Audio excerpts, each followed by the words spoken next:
better be watching and listening today. Don't be a day after the party crowd, day after the rave crowd where you just disappear because you didn't like what happened or you were just into the anticipation but not actually winning over the trade chip. I don't know, it's a weird way to start. What's up? AJ Kratz, Braun.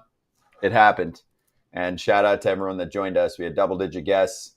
We had hours of live FT, and it was a lot of fun. So thank you, everyone, both guest-wise that you see on your screen, but also behind the scenes. We are over 900 guests that have joined us since the show began back in March of 2023, way back in the day. And you know what comes up next? Guess what's next? Playoffs. No, before that. I don't think you're going to get it. Ready? The dump deadline. Oh, that's yeah. It's going to be a thing again. You don't think so? There's going to be some players available from teams that fall out of it, and you can get them for free. Dump deadline's a thing. You're not excited about it? It's not stupid. Like when the Angels let go of like all their players after they acquired them for 3 weeks? Stupid. What's stupid about it? It's stupid that people would do that. You make trades and then you're trying to dump because you want to save $500,000? Like, yeah, Artie Moreno, should be better than that. Well, next year's World Series is Rockies-Angels. What, Little League World Series? Yeah, exactly. Well, here, let's do this. They're going to have to spend a lot of money, both teams, and neither one of them really seems to do that a whole lot. Agreed. Let's charge them out. Charging them out. Okay, so I bring up the Rockies and the Angels because we're talking about winners, we're talking about losers. I would say those two go pretty high up on the list. It seemed like a seller's market. You could get a pretty nice prospect haul. Not cream of the crop, top 100 guys, top 100 in the game, but a nice list for two teams that could really use it. They have some essentially rental players, and they decided, no, I'm good. Not on everything, but mostly they were good. Yeah. I mean, I guess Flaherty is the biggest name changed hand, the biggest name, I would say, probably. I put 5 down. And also here we're looking at Mark Feinstein, who said the Rockies, they hold on to Cal Quantrill, Austin Gomber, Brendan Rodgers, okay, and Elias Diaz. Some of those guys are free agents after this year, so okay. Anyway, here's the 5 but I the put Rockies down. don't do anything ever. No, that's expected. They just sit and do the same thing over and over again. They're competing for August and September wins. I mean, I guess. But they pack when the fans go out, they get their $2 million every year. It's a great ballpark to watch. So they're like, why do we have to try and be better? Yeah. Well, here's the top 5 for you, Kratz. Or 5 notable names that I put down. Jack Flaherty, Randy Arozarena, Isaac Paredes, Jazz Chisholm, who we'll talk about later, and Zach Eflin. Those are the big names that went? I think that's my top 5. Am I missing someone? I mean, 4 of those 5 plays on teams in Florida that nobody apparently pays attention to that much. True. And there's relievers, I know. I didn't go down that path. Randy, next. I guess, because of his postseason. But really, unless you're a hardcore baseball fan, you don't really know Isaac Paredes. Mm-hmm. Jazz, because he was on the cover of MLB The Show. But if you look at his numbers, he's doing great since he's been a Yankee. So good for the Yankees. Yep. Right? And then Eflin, he's a serviceable major league starter. But, he's not a big name. But who's starting a playoff game for you that just got traded besides Eflin, Flaherty, and Fetty, Kikuchi? Yeah, Kikuchi? Those would be the other 2. Right? Yeah, but there wasn't an Ace. There wasn't a David Price. There wasn't a Max Scherzer. There wasn't someone like that traded yesterday. No. It was interesting. There was a lot of more minor moves, and that's why you didn't see any top 100 prospects get traded. Skubal, Snell, Crochet, Tyone, Finnegan, if you want to start going down the relievers that were kept. There were some good ones that were traded away, though, of course, like Tanner Scott. But I do think you're in this mode nowadays, Kratz, where there's an ultimate stalemate. First off, I do think you can make better trades in the offseason. I think pricing is generally easier in the offseason. And I just don't think that teams are going to give up their top prospects. They're worth too much. Remember, we talked to John Becker from Fangraphs, and he said the Orioles have Jackson Holliday as $100 million in their fake books right now in terms of his value. That's the one. That's the one for me that when he said he's worth $112 million as a prospect, Jackson Holliday's back up in the big leagues today against the Blue Jays. And I sit there and I go, Teams will not. I would be surprised to see a team move a top 100 prospect unless it is a Juan Soto type of deal. And those aren't most likely didn't happen in a trade deadlines anymore, especially with the expanded playoffs. Because there's less teams selling, or teams just get a little bit hesitant at the deadline. Like for me, you know what stood out? Our conversation with Chelsea Janes about the Orioles. And I was like, are Orioles fans good? They're going to feel satisfied this time around? Because I don't think they were last year. And she's like, nope. They did some things. They did some weird things too. They really like the Phillies bullpen. Sir Anthony Dominguez, Gregory Soto. Those guys have stuff.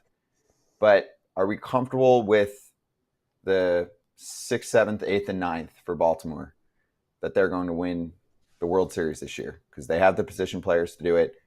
They have the starting pitching, I think, to do it. Do they have the bullpen to do it? This is a good one. Jacob Calvin-Meyer covers the team, comes on FT a good amount. He said they acquired 7 players. None of the pitchers, the 4, have an ERA below 4. None of the hitters have an OPS above 650. Is that good? That's usually not very good, but No. They're hoping to change. Like Pache's not an offensive guy, right? So he's there for his defense and to do other things. But like Burns, Rodriguez, Eflin, Kramer, Rogers, that's a good 1 through 5. I mean, that'll get you there. You're going to need Burns and Rodriguez to be studs to make a deep run. And then the bullpen, we saw what happened to Kimbrel last year. I love Craig Kimbrel. But listen, I like these moves. A lot of times change of scenery wakes guys up. Tommy Pham, grand slam last night. Yeah. Oppo for the Cardinals. I would say they're one of the biggest winners. They got to be top 3 at least, right? They gave up nothing besides Edman, who they didn't totally have a spot for. I mean, every team technically has a spot for him, but they have their shortstop for the future. They have, I think, enough outfield. They shed away Dylan Carlson too, right? Fetty and Tommy Pham. And they didn't give up anything that was currently contributing. And they didn't really give up much. And they gave up one prospect who's, 17, who's not like a top whatever 100 guy either. So I think the Cardinals and Dodgers crushed it. The more I looked at the Dodgers trade too for Flaherty, we'll talk to Ken later, but I guess some teams were worried about his medicals. Dodgers were like, nah, we're good. We don't have to give up much. Apparently the Yankees were not okay with it. That's what I'm saying. Who else won? Royals? I think the Rays and Marlins won for the future. Mm-hmm. Not for this year, but for the future. But the Rays are somehow still figuring it out. They're still hanging in there. They're still above 500. What if they make the playoffs? It'd be great. It would be funny. It'd be great. But, the Royals absolutely, Yeah. with the moves they've made. And so there's some teams that went for it. Teams like I think there's people out there saying like the Brewers didn't really make any moves to strengthen themselves. The Twins obviously didn't really do much. The Guardians got Alex Cobb, which is a nice pickup, and Lane Thomas. Those are 2 nice pieces they needed. It's just you just never know. I mean, sometimes you think you make the best trade in the world and it doesn't work, and then sometimes you think, man, we only did this, and then boom, you have Jeff Blum hit a home run. It's only a bat in the World Series. Minneapolis on fire, though, Kratz. That one stands out to me. It's back-to-back years where you have a good team and you just they knock on your door, you open it, you slap them in the face, and then you close the door. Yeah, I couldn't agree more. I think what the Orioles did is weird because they have such a great thing going, and teams either added to what they were doing, or they just supplemented what they were already doing, or they upgraded. The Orioles brought in players that weren't as good as the players they already have, and so the Twins could have looked at it the same way and been like, we just weren't willing to pay the price for 2 years in a row for anything that would have helped our team. Like, what? Like, you have to make a move. You made it to the first round of the playoffs last year. You didn't make a move in the postseason. Now you're not making a move at the trade deadline. I'm more interested to ask Ken the moves that could have been made or what he was hearing and then didn't happen. Okay, so let's do that. Let's get ready for Ken right now. He's in the green room. In 2 minutes, FT Senior Insider Ken Rosenthal is able to exhale and tell us everything that happened in the past 24 hours on FT. I'll see if I can get a couple questions in there too from fans. Be right back.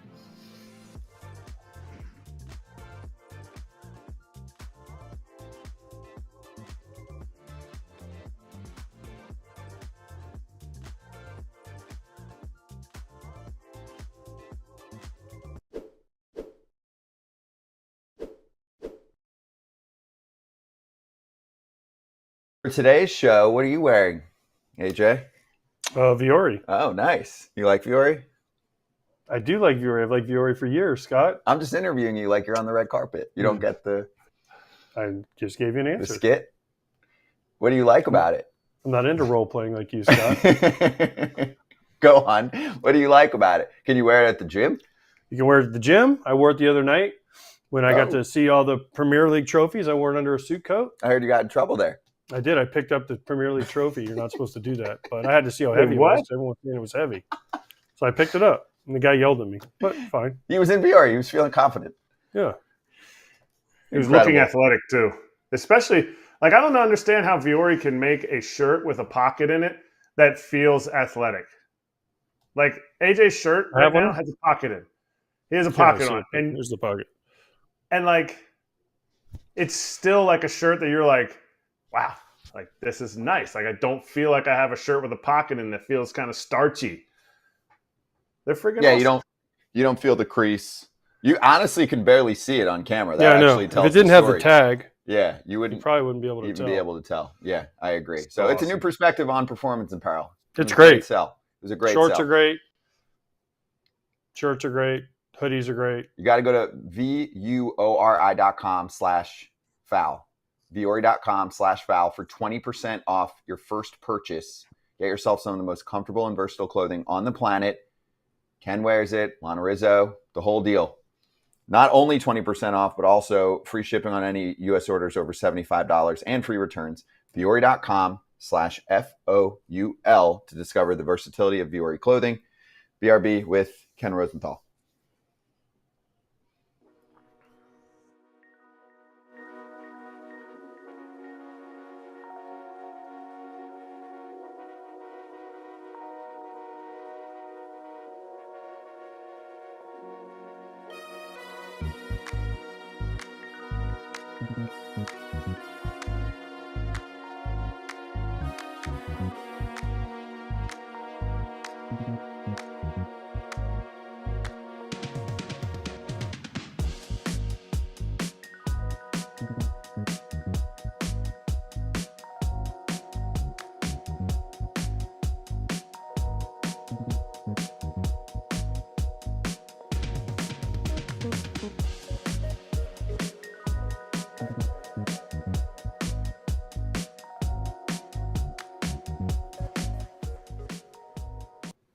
Here we go. We are back with FT Senior Insider Ken Rosenthal. It is the day after the madness. So, Ken, good to see you. Great job, as always, of course, covering the deadline as good as anyone. And I wanted to get your take on the aftermath, too, because that's a big deal in terms of what you cover. You put out a story about Jack Flaherty and his medical scaring away a team like the Yankees. Can you elaborate for us on what happened there? Yes, what I reported was that the Yankees had an agreement in place for Jack Flaherty and backed off because of medical concerns. And it was the back, which of course Jack Flaherty had an issue with in early July. If you remember, it was out there that he missed the start. He received 2 injections in 3 weeks and since then came back really strong. He had 3 great starts. But as I wrote in the article, and I encourage people to read every sentence, teams can have different assessments of players' values based on their medical. They can look at medicals differently. It's a subjective process. And the other thing is they can change their assessment of a player's value based on what they see in the medical and maybe even attempt to make lower offers. Now, Brian Cashman, the Yankees GM, just met with reporters on Zoom in New York, and he said that they were in it right until the end. I assume that means that they were making lower offers. And he did not deny our story. He just said it wasn't medicals. We just had a different opinion of value. Well, the difference of opinion on value was because of what they perceived in the medical. The Dodgers clearly went forward with this. It's a 2-month rental. Jack Flaherty looks healthy. He's asymptomatic. There's, on the surface, nothing to be concerned about. But again, I will stress this. Teams can have different views of a player's condition, just like we go for second opinions to see what a doctor might say about our conditions. And that is what happened here. Ken, are they the only team that backed off because of this? And then how often does this happen? Because we don't hear about this happening a lot. You hear about it every once in a while, like maybe we saw with Correa a couple off seasons ago with his foot, right? Where the Giants and Geez, I forgot the other team now who backed off of them. The Mets. The Mets, right? Mm-hmm. Right, backed off of them. So how often do we see this happen? And were there other teams that got scared away because of this? Not to my understanding, AJ. My understanding is that the Yankees were the only ones, and then it got around the industry that this was going on, and other teams might have backed off at that point.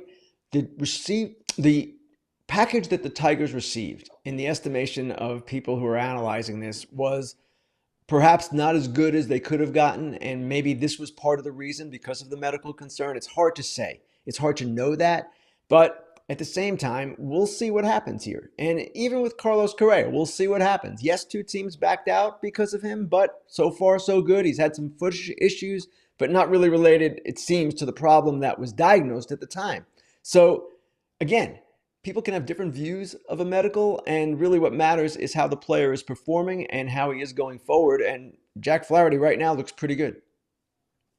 How much of we look at all the moves today and yesterday that were made, how many moves that weren't made would surprise fans?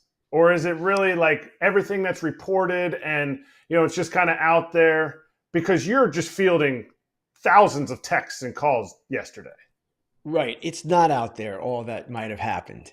And it's interesting you asked that, Erik, because yes, yesterday I think there were 32 trades. So we're not capable. No one is capable of knowing everything that's going on anyway. But in that kind of flurry, there's no way you're kind of hearing all this other stuff. Now, I had heard the stuff on Flaherty for a couple of days, so that's why I was on to it. But I recall 2 stories that I've done in recent years that did not pop up until much later. One was on Bryce Harper getting traded to the Astros at the deadline. That was when he was his last year before becoming a free agent. That didn't happen, but I didn't find out about it, I think, until February. And then just a couple of weeks ago, might have even been last week, I wrote a story about how the Rangers had interest in Sal Perez, not Martin Perez. He was traded yesterday. In Sal Perez last year at the deadline. I didn't hear about that until a year later. So things will pop up from time to time, and we'll hear different things and report them if we think they're worthy. But of all that goes on, I don't know that we get even 5% of the conversations. There is just so much that happens, so much that is discussed. It would probably blow our minds if we knew exactly what was going on because of the breadth of the discussions. But at the same time, ultimately what matters is what happened, and that's what everyone was focused on yesterday. On things that happened yesterday, did the Astros just give up so much for Kikuchi, for a rental player? I mean, they gave up 4 players, and also, did the Padres give up too much for Tanner Scott? 2 interesting questions to come out of this. And the Astros are taking heat for this within the industry. People do think for a rental with a 4.75 ERA, that was too steep a package. But it's interesting. A GM made this point to me last night. The Dodgers farm system is much stronger than the Astros farm system. So if you get 3 of the better prospects from the Astros system versus 2 from the Dodgers, for example, the Dodgers 2 might be better than the Astros 3, even if they're not ranked as highly within their system. So that's something to keep in mind, but certainly the Astros paid a steep price and, in the perception of many, overpaid for what you said, AJ, a rental with an ERA of 4.75. The Padres did what the Padres do, and AJ Preller is a master at acquiring star talent. He is also a master of replenishing the prospects that he trades, because I don't know how many times I've written in recent years, oh man, they're empty in the farm system, and yet they always seem to come up with more. And you can justify it from the Padres' perspective simply because their window is not all that long, in my opinion. Manny Machado is going to be really a great player for only a few more years, right? Bogart's the same. So you've kind of got to win. And you've got 1 year of Dylan Cease here. He's a free agent. Oh, I'm sorry, you've got 1 more year of him. This is a smaller window, and they're trying to max out and win now. I get it. Now, where it leads down the line, I don't know. But again, he does seem to keep replenishing his system, in part, well, mainly because he's such a great evaluator. So I don't always love what AJ Preller does. Sometimes I think it's extreme, and yesterday was extreme. The 2 trades, well, actually over a couple of days, for Adam and Scott and Honig. But at the same time, man, they've got a heck of a team. A little thin in the rotation still, but that bullpen is a powerhouse. When you're getting all these flurries of calls and texts, are you sitting there going, whoa, once the Tanner Scott thing drops, maybe I'm going to hear something, more from the Dodgers? Do teams react to what other teams do in trades? Or is it just, hey, this is our plan no matter what? Because as the Padres kept moving, you're like, Dodgers have kind of done some stuff. Maybe this could be a bigger move from them. Or is that it's not necessitated, and you had heard about the Flaherty stuff for days leading up to it? I think at the deadline, Erik, teams can't react like that. They don't have time to react like that. The Dodgers are doing what the Dodgers are doing. They were determined to come away with a starting pitcher. And they were in on Crochet. They were in on Flaherty. They ended up with Flaherty. The Padres were doing what they were doing. They were trying to get bullpen help, and they were really focused on that. They also wanted a starter, did not come away with one, but they were operating in somewhat of a vacuum with regard to each other. And even during the offseason, when there is more time, there's not this pressure that, of course, the deadline brings. It seems to me teams do what they do, and they're not necessarily reacting to another team. Even the way the Dodgers loaded up in the offseason, right? Did the Diamondbacks and Padres and Giants just decide, now we have no chance? No.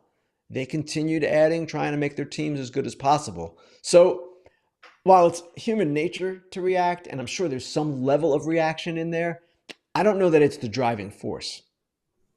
Ken, with no more waiver deadline, August 31st, how much more pressure are on these teams? Some teams that obviously aren't going to make the playoffs give up a bunch of players, and they're like, oh, man, we just gave up 3 of our best prospects to get a reliever for a rental. Like, is there a way? I don't know. Again, I like one trade deadline as a player, but as a fan looking at it, you're like, okay, well, maybe we could still do the trade waiver deadline thing where everyone clears waivers. I know it's confusing for fans, but it just seems like we're done now.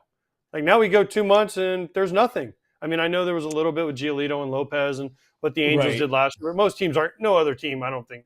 I mean, yeah, some other team is going to try that, but for me, it seems like there's got to be something else we can do to keep, some people engaged and say, oh, wait, we've fallen out of it. Maybe we can get something for XYZ.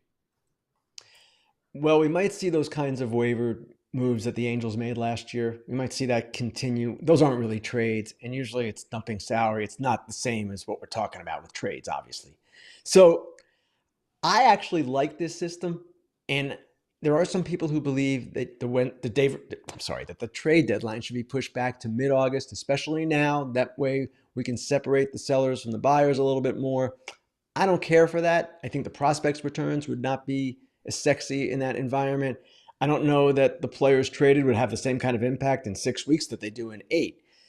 I kind of like the system the way it is. And yes, AJ, you're right. There is pressure on teams to get it done by July 30th or 31st, whatever the date might be in a particular year. There's a lot of pressure. Now, the one thing we should mention here, guys, and we really haven't talked about, is the reason this deadline was a little bit different is because not only were there fewer sellers, and that's going to be something that's probably common in this age of expanded playoffs, there were not that many great players available. Skubal didn't move, Snell didn't move, Crochet didn't move, Vladimir Guerrero Jr. didn't move, Luis Robert Jr. didn't move. All of these really good players that were discussed did not get traded. So to me, that part is cyclical, and it's just part of what this deadline was. But that is why, and I'm going to write this later today, there are going to be fans disappointed with what their teams did and looking at their GMs and saying, hey, why isn't there more? There wasn't more to be had. That's the reason. Okay, so I have 2 follow-ups here. Let me do the first one on the teams that we're selling. Is there some frustration that you even have for certain teams that especially keep rentals? Like, obviously, I don't think anyone's surprised. We called out the Rockies for certain free agents that are there. It's like, get something for them. You're not in the playoffs this year. We've blasted the Angels pretty good for guys like Rengifo and Tyler Anderson. I don't know if you want to go on any of those or any others that stood out. Well, Rengifo and Tyler Anderson and Taylor Ward, they're not free agents. They're guys under control for next year, and I presume the Angels listened on them, but they determined that, you know what, we're not getting enough to sacrifice having them next year too. That is a decision they made. We've talked about how they should have made trades in the past. Ohtani, we've discussed that maybe they should trade Trout. They operate, as a number of teams do, including the Rockies, in their own little insular world, and you tell me if it's working. It's not working. The White Sox are or had been another team. The Pirates were like that for years. They did a little bit yesterday, but some of these teams operate as if there's nothing else going on around them, and they just do their thing. To me, the Rockies certainly should have traded some of those starting pitchers that they had who were on expiring contracts. And the Angels, I think they should have done more too. Yeah, they have an interesting group of young position players in particular and some young pitchers. Well, why not trade Rengifo into someone that could join that group? Taylor Ward the same, maybe even Tyler Anderson. To me, that was the way to go. I know they want to build a competitive team for next year, but you keep spinning your wheels and you keep trying to win every year. Well, in a situation like they're in, they don't win any year. Hey, Ken, it's going to be, I tell you what, you mentioned all the names that weren't traded, and we just talked about even more. It's going to be a fascinating winter because does Crochet get moved? Does the Scooble get moved? All the names, Tyler Anderson, some of these other Angel guys, it's going to make for a fascinating winter, not only with the free agents that are possibly out there, but then with some of these other teams that miss out on certain guys, they're going to say, well, we can go get a Garrett Crochet. We can go get a Tarek Scooble maybe, and it opens it up. So I think on some of these guys, it wasn't like, hey, we're not moving them now. It's like, we're going to move them, just not now to when we can open it up to all 30 teams. That's a really good point, AJ, and I'll come back to the Angels on that. They know that this winter they will have the opportunity to trade Rengifo in particular. Let's use him as an example. There aren't many great infielders available this winter. Willie Adames is a shortstop. He's out there. I don't know who's available at second base as free agents. It's not great. So yes, once the free agent prices start rolling in, and they're usually pretty high, a guy like Rengifo, who is arbitration eligible, will be that much more attractive. That's part of the team's calculus too when they figure out these things. Crochet is a separate category because of what was out there about what he wanted to do and not pitch in the playoffs unless he got an extension. He still will have great value in the offseason because he's under control for 2 more years, and he's starting at a salary of $800,000 with those 2 years of arbitration remaining. So I can see him getting moved for sure, and I can see some of these other players getting traded as well. The trade deadline is talked about with teams that are on the fringe. Oh, no sell, yes, no. I want to talk about the World Series teams, and one of them is the Orioles. Did they do enough? You probably would say no. You probably would say no, the Yankees didn't do enough. You might even say the Dodgers didn't do enough. My answer to all of this would be, well, there wasn't much more they could have done. Now, the Yankees had the Flaherty issue, of course. Okay, that's a different thing. But with the Orioles, they needed controllable starters. Scooble was not moving. He wasn't. We saw that now. He didn't move. Crochet was a complicated situation. He's controllable, but it didn't happen. They got 2 guys under control beyond this year. Zach Eflin is one. He's a really good pitcher. Trevor Rogers is a guy that is an average pitcher, I think you would say, and he's under control for 2 more. So they addressed their rotation.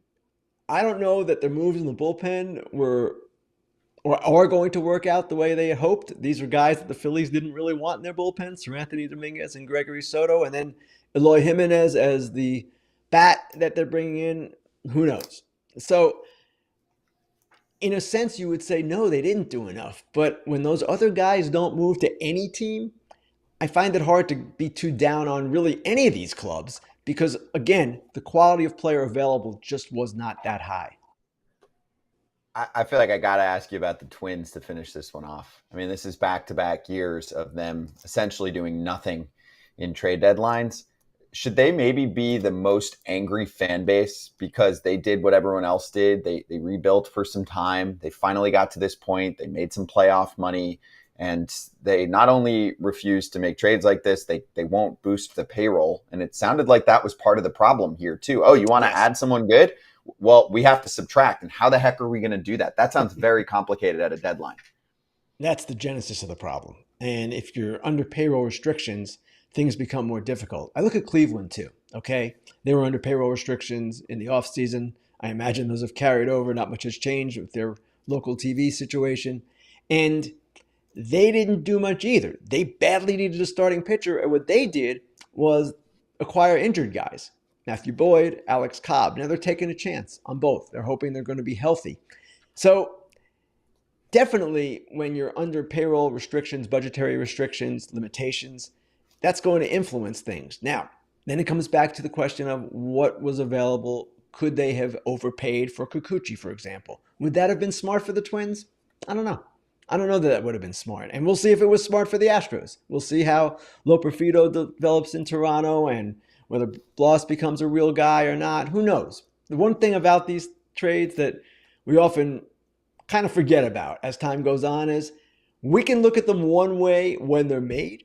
As far as the prospect values, we know how they're rated publicly. Well, those ratings aren't always in the end accurate. And sometimes these trades turn out better than you think. Sometimes they turn out worse than you think. A guy like Ben Braun with the Cubs was traded by the Phillies for David Robertson, right? That trade a couple of years ago didn't make much noise. And Robertson certainly helped the Phillies get to the World Series. Ben Braun looks like he might be a pretty good starter for the Cubs going forward. So I always advise people to kind of look at it with a little bit of detachment and caution, because it's something that we can evaluate in the short term as far as what the players contribute to your team, the ones that were bought per se. The ones that were sold, it takes a little bit more time. Yeah, that's why we mostly focused on what teams got, right? The prospect returns, we do some with Baseball America, but even still, you're right. Like, we look back at some of the trades over the past decade, and the best returns are often like these mid-tier guys where you're like, oh, Josh Smith now is a really valuable player for the Rangers in the Joey Gallo deal, right? So yeah, I'm with you there. Everybody be patient on the 17-year-olds that are in A-ball or rookie ball and all that. Ken, awesome having you on. Thank you so much. Great job this week. Get some rest, and we'll see you on Fair Territory tomorrow. Thanks, guys.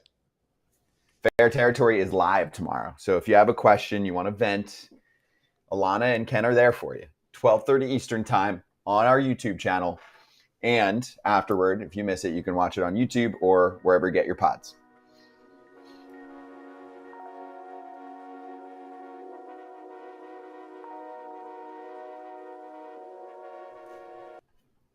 All right, we're back. Let's do a question or two. So this one from Connor Smith, who sent us a super chat a few days ago. And I was like, I don't know if we'll have time right now, but Connor, I will get to it. And I'm a man of my word. We write these down, especially if it's a super chat in the YouTube chat. And his question was, most amped you two were from a personal achievement. It's like the big personal achievement, you know, a big game that was had. I mean, for you, I would say probably, it's still there. Catching the, there it is, the Umber game. Personal achievement? Yeah, something that happened in a game or something. Or, I mean, it could be a season too that you had. I mean, obviously, I think Kratz will say the same thing. Winning the World Series is obviously the kind of the coup de grace, the thing that. But is that a team achievement? It's more of a team thing. Personal wise, like only for you. I think one thing that, I don't know, the ball used to be sitting here. The home run I hit in Wrigley that people still talk about, at the first game in Wrigley after the whole fight thing in the ninth inning, and the fans threw all the stuff on the field, was about as good as it gets. I mean, getting a curtain call on an opposing team's field is pretty awesome. So, yeah, I mean, that had to be ranked high up there. And then, you know, if you start looking at like personal achievements, you know, hit numbers and home runs and stuff like that. The home run we ended Moneyball in the ninth inning, I hit out Billy Koch. That one ranks pretty high up there too. Historic. Yeah. You know, they didn't show that in the movie though. That's good. What about you, Kratz? You got 1 minute. I mean, you remember home runs. So for me, it's this one. That one right there. My first ever home run in the big first league. dinger. Yep. First dinger. I thought you'd maybe go with the Brewers playoff action. Yeah, but I mean, again, that's a whole team thing. That's true. That's a whole team thing. So when you're thinking about just singular moments, yeah, my first ever home run in the big leagues. I like it. Great question. Thanks, Connor, for the super chat. And we are going to do better than box scores next. We'll go over, try to get through a few games. Some good series going on that are continuing today.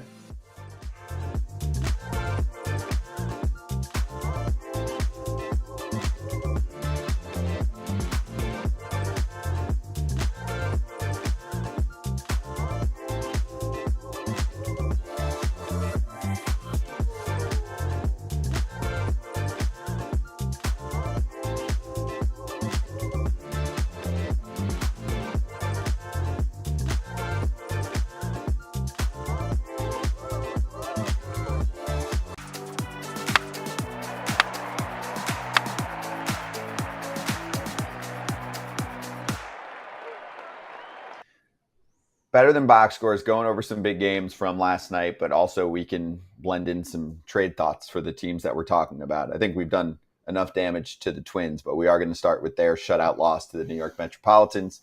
It was the best start for Sean Manaea as a Met. 7 shutout, 2 hits, 1 walk, 11 punch-outs. Edwin Diaz, his first 4-out save of the year. I mean, that's about as good as it gets if you're a Mets fan to see that go down right after the deadline. I mean, it's not the guys they acquired, but they're like, cool, we just did a really nice game in terms of run prevention, and their defense has been better, by the way, and they just redid their whole bullpen. Good win for the Mets. These are big games for both these teams, right? The Twins are trying to play catch-up in the AL, and the Mets are trying to hang in there. Mm-hmm. They're right now they're in a wild card. So Manaea, great job. Bullpen, great job for the Mets. And yeah, these are important games, and they're at it again today. But it's fun to win these games. I know we're only in July still, but these games matter. The old saying, you can't win the pennant in April, but you can lose it, right? Like these games count. What everyone looks at is like, the last 20 games, they have to go 12-8 to get in. Well, what about the games in June, July, April, May that you lost that you probably could have? Those, like we just talked about in the break, like moments that you remember. Like I swear, and I don't know if Kratz probably doesn't agree with me on this. I remember more losses and more things you did where you're like, gosh, if I just would have done this, especially at the end of a year. Now, as you get older and you move on, you kind of forget about those things. But like at the time, you're like, man, we missed the playoffs by 1 game. What could I have done? Is there a game I could have changed? And it's still kind of easy at times. I don't think about the actual losses during the season until exactly what you said, AJ. You think like, oh man, we missed the playoffs by a game. Then all of a sudden, all those things come back to haunt you. Why did we pitch to Chipper Jones in that spot?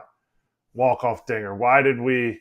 Not saying the game would have changed. Why did I throw to third and the runner moved up from first to second? You sit there and you're like, it'll always be in there. It'll always be in there, whether you like it or not. I remember those losses and watching the Mets. To me, I love watching games right after the trade deadline with teams that made additions, whether it's the new additions like Jazz coming out and hitting 4 dingers, or it's just the teams that needed a little shot in the arm. Did the trade deadline do it? Did the vote of confidence, because it didn't get anybody, do it for certain teams? I don't know. I get emotional when I see that kind of stuff. Like, oh yeah, I'm riding that high, or oh, they're really feeling it, and I'm riding that low for that team. The other thing to keep in mind is not just making the playoffs, but if you're the Mets, you have a chance at the first wild card. That's home playoff games. Yes. That matters too, right? Not every wild card is treated the same. So keep that in mind, and wild card teams have done pretty damn well in the playoffs. All you got to do is get in. Just get in. Just get in and figure it out. But yeah, I agree. Sean, listen, they're half game back of the Braves for that first wild card right now. And they're tied Sean with Manaea striking out 11 makes you look more like a playoff starting pitcher, because that's what we're going to talk about the next 2 months, strikeouts. Let's also not forget he pitched against the Twins, who strike out almost as much as the Mariners. So true. I mean, Not the this Twins year. strike out a lot. Well, right. Yeah, but they still not as much, but they still strike out a lot. I mean, I will say this. The Twins are 10th lowest in strikeouts. So they're in the upper half. They made a huge adjustment from last year when they were second worst in the league. Yeah. It started in the second half of last year, but yeah. I mean, their offense is tough to judge because the biggest bats are often missing. So it's there. It looks crazy good, right? Royce Lewis obviously is back, but like when you're missing Royce, when you're missing Correa, Buxton, who misses time all the time, it's hard to judge season numbers with them. But yes, I mean, huge start. And I'll say this, off season, those 1-year signings matter. There are big, big decisions made on, the Manaeas, the Flahertys, the Severinos, right? Versus ones that don't pan out. And there are plenty of those too, where a guy signs for 1 year, 15 or like Giolito obviously was more on the injury side, but there's guys like that too. Those signings make a huge difference. That's why we give them a lot of time in the offseason. I mean, listen, Frankie Montas, right? He got traded from the Reds to the Brewers. They got something for him. Yeah. I mean, the 1-year deals, depending on what team you are, like we talked like with Rowdy earlier in the year when he was with Pittsburgh. And they, Martin Perez of the Padres, right? if it works out and you become a playoff team, great. But if it doesn't work out and you're still doing well, they can trade you and get something for you. So, I mean, I think it's these deals are just important as long-term deals, and then figuring out what you do with their one-year guys is important. Yeah, we saw one-year deals from the Cardinals with Kyle Gibson, who's mostly been great this year. Mm-hmm. Lance Lynn, who's had a bounce-back season, just hit the IL. So let's do that quick next. We gave a little love to Pham at the top, but this was the moment of the year for the Cardinals, according to many of their fans. You're home, you're playing the Rangers, you want to keep taking it to them. You're not in a playoff spot right now, and you get a Tommy Pham pinch hit grand slam in the middle of the game. Ollie Marmol's had a good series too, pressing the right buttons. I mean, this is exactly why you do these moves. And Tommy has an edge, and fans love him there. So, but anyway, Lynn goes on the IL. It's just, okay, cool. We just got another starter in Eric Fedde, and we got Tommy Pham to absolutely annihilate left-handed pitching. Clean it up, Carpenter, by the way. He loves Pham, apparently. He's been talking him up every day to the press. He's like, oh, I'm so happy we got Tommy. Well, takes pressure off Carpenter to be like the veteran leader guy. But listen. There you go. Yeah, he's like, thank God Tommy's here. Go to the gym. Yeah. Tommy's there. Go work out with Tommy. Yeah. But no, listen, obviously everyone knows how I feel about Tommy Pham, and I'm super happy. It was just a cool moment, right? See the look on Nootbaar's face. See the look in the dugout. See the fans' reaction. Again, Tommy didn't leave on the best note of St. Louis, but what he did last night will win him back in the good graces, and people have kind of forgotten about that. And I'm super happy for Tommy, and as a former teammate in St. Louis of Tommy's and Carpenter's, it's amazing. 10 years later, they're both back there. Still going strong. Yeah, Cardinals always have those veterans there. All right, so the next series I want to get to, we can do with guests. It's the Padres and the Dodgers matching up. I think it's a very interesting series to evaluate where these teams are at. So let's do that. AJ Cassavell will be up first. He'll join us. He covers the Padres. That's next on FT Live.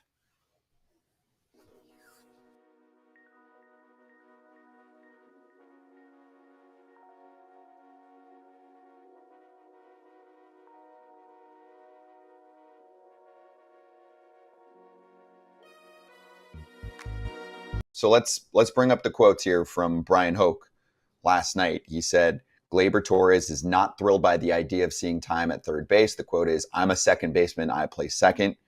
Gleyber said he had a conversation with Aaron Boone about third base and, quote, everything is on the table. Asked how he felt about playing third base in the minors. He said, quote, I don't like it. And lastly, Gleyber said he had a combo with Boone about third base. Oh, same thing there. And that I think on the Aaron Boone side, here it is. He's a little reluctant to try Gleyber at third. Torres prefers to remain at second. Jazz may be their everyday third baseman, though Boone said he sees DJ LeMahieu remaining in the mix at all the infield spots. I love this drama, AJ, because they have two players that are getting paid well and have been big parts of the team in the past that are severely underperforming, and now they have to mix that with competing and getting new talent in there, First of all, this is what happens in markets like New York. Mm-hmm. You don't perform, they find someone else. Okay? It's the nature of the beast, okay? It sucks for Gleyber, it sucks for DJ, it sucks for whoever's been in this situation, okay? Now, the player they got in Jazz Chisholm, to me, is an average player, okay? His OPS plus, his career is 102. Now, everyone on Twitter and everything's going, oh, yours wasn't that high. I get it, okay? But you take away 2022 for him, where he only played in 60 games. That was the year he had an OPS plus of 138. He's an average player. He's 100, 100, 101, 95, and then 20, So it's like, all right, they're doing all this stuff. He strikes out a ton for a guy that's supposed to be a speed guy. He doesn't steal a ton of bases. Yeah, he'll hit you some home runs. Yeah, cool. Good for the Yankees. They're trying to change scenery. Obviously Yankee Stadium's a better place to hit than Marlins Park, but I don't know. I mean, they were doing okay. I know DJ, and I know what Brian Cash was trying to do, and he's trying to get younger, and he's trying to get more athletic. But to me, this is not an indictment on Jazz Chisholm. But now with Gleyber coming out saying what he's saying, this has caused more drama, I think, than people expected. And it's going to be fascinating to watch how Aaron Boone handles Chisholm, DJ, Gleyber. Because let's not forget, Gleyber's a free agent.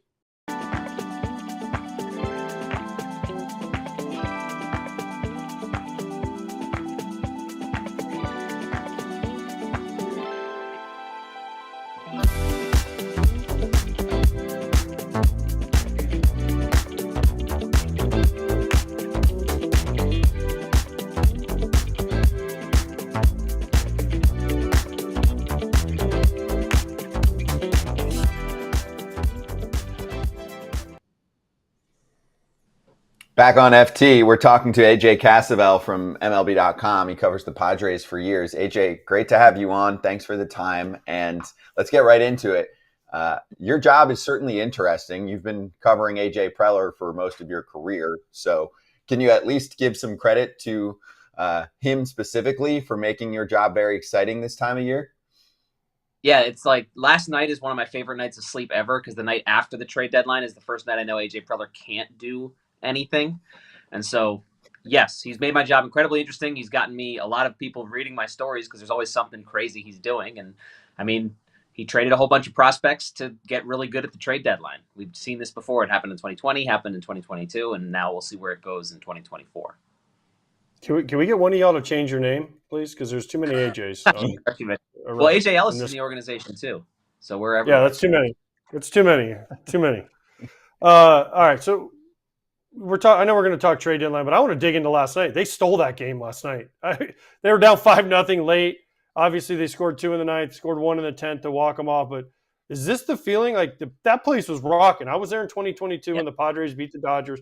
I've taken heat for saying that was Padres fans' World Series. Well, now the Padres are out again, and they've kind of dominated the Dodgers this year. They stole the game last night. Is this what we're looking forward to? And can this team make a deep run with the trades that Mr. Preller has made?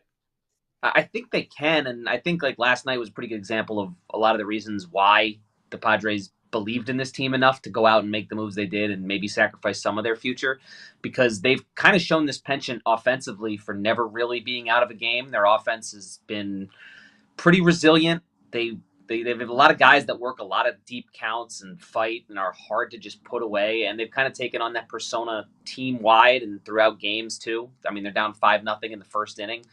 They didn't seem out of it because they haven't seemed out of it. They were down 6-0 to the Orioles on Sunday, and they came back, made it 6-5, and Cedric Mullins made a great catch at the wall. Like, they're that kind of team right now where they're hard to put away. I also think like last night was, even though none of those guys they got in trades pitched, like it was partly an example of why they're going to be so good, because they have those guys coming in today, and they were able to fire some of those bullpen arms, Adrian Morejon, Jeremiah Estrada, late in the game to keep the Dodgers at 5, and then they managed to come back and win it. It was a really, really fun night at the ballpark.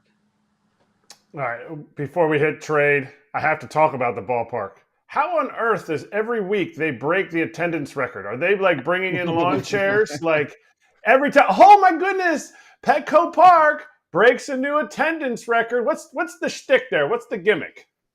Yeah, so they just added a whole bunch of I guess standing room in the park area out in beyond center field, Gallagher Square. So they did that earlier this season, hence them having broken the record, I believe, 4 times this season. So I mean, it makes for a pretty electric atmosphere. But we've seen crowds like this before, like that crowd in the 2022 playoffs. Like when they pack them in there, it's pretty cool. It's pretty cool to see. As someone who covered the team and has covered the team for a decade, in 2016, 2017, when there wasn't this kind of buzz, this is a lot of fun. Yeah. Listen, I was there for the first ever game at Petco Park. It wasn't that many people there. I mean, it was packed, obviously, but it was not what I've seen the last. And by the way, they've had, I don't know, 60 home games or something. They've sold out like 45 of them. Some crazy number. I mean, I was there a couple weeks ago. I asked for 2 tickets for like family members, and they're like, yeah, we can't get you tickets. I'm like, wait, I can't get 2 tickets for, like, I called Don Diego. Don Diego couldn't get 2 tickets for me. I'm like, what is happening here in San Diego? It used to be anybody and everybody you want tickets for can get in, but it's awesome for San Diego. In that park they put out there in center field is nice touch, boys and girls in San Diego, because people friggin' love it. But on to the trades. All right, which trade is going to have more of an impact? Cease, Arise, Scott? Which one of these, like, of the 3 big names that we're talking about here, will have the most impact on the Padres, not only getting to the postseason, but possibly going deep in the postseason? It's interesting because the first 2 guys have obviously had a major impact already. And so, like, getting to the postseason, you can't disquantify, like, what they've done. But adding Tanner Scott at the deadline, what that does for a bullpen, it makes it look like one of those October bullpens that you just can't touch. And so the Padres get to October, which is going to be helped by getting guys like Cease and Arise early in the season. If they can get to October, then all of a sudden it's like a 5 or 6 inning game because of the arms they have at the back end. Obviously, Robert Suarez and Tanner Scott, 2 all-star closers for the 8th and 9th innings, but they also have Jeremiah Estrada. Adrian Morejon's been outstanding, and they added Jason Adam from the Rays. Like, this is one of those kinds of bullpens. And I guess it really kind of all comes down to rotation health and whether they can hold up going forward, because they didn't reinforce their rotation, I think, the way some people thought they would. They added Martin Perez, but little else, and there's question marks surrounding Joe Musgrove, and obviously we don't know when Yu Darvish is coming back, and then Matt Waldron and Michael King have passed their career highs in innings, so we don't know how this rotation is going to hold up. But if it holds up, those pitchers are all really good. Those pitchers have all pitched really well lately. The Padres rotation right now is a strength, even though it's their probably biggest question mark going forward. So I guess with Dylan Cease at the front of that, he's pitching like a game 1 starter right now. So to answer, long-winded way of answering your question, I guess I'd go Cease, but Tanner Scott makes his team look like a team that can really compete in October. Unbelievable bullpen. But is AJ Preller just the only one that's willing to trust the numbers in a league that we're all about the numbers? We're all about trusting the numbers. 3.6 of all prospects in the last 10 years have made a significant impact on their big league roster.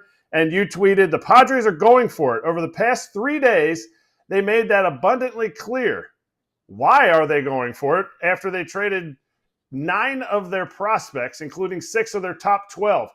3% of the 9 guys that they've traded, you know how many that is that make an impact in the big leagues? Less than 1. Not even a full player. Not even a full player. So shouldn't everybody be doing this?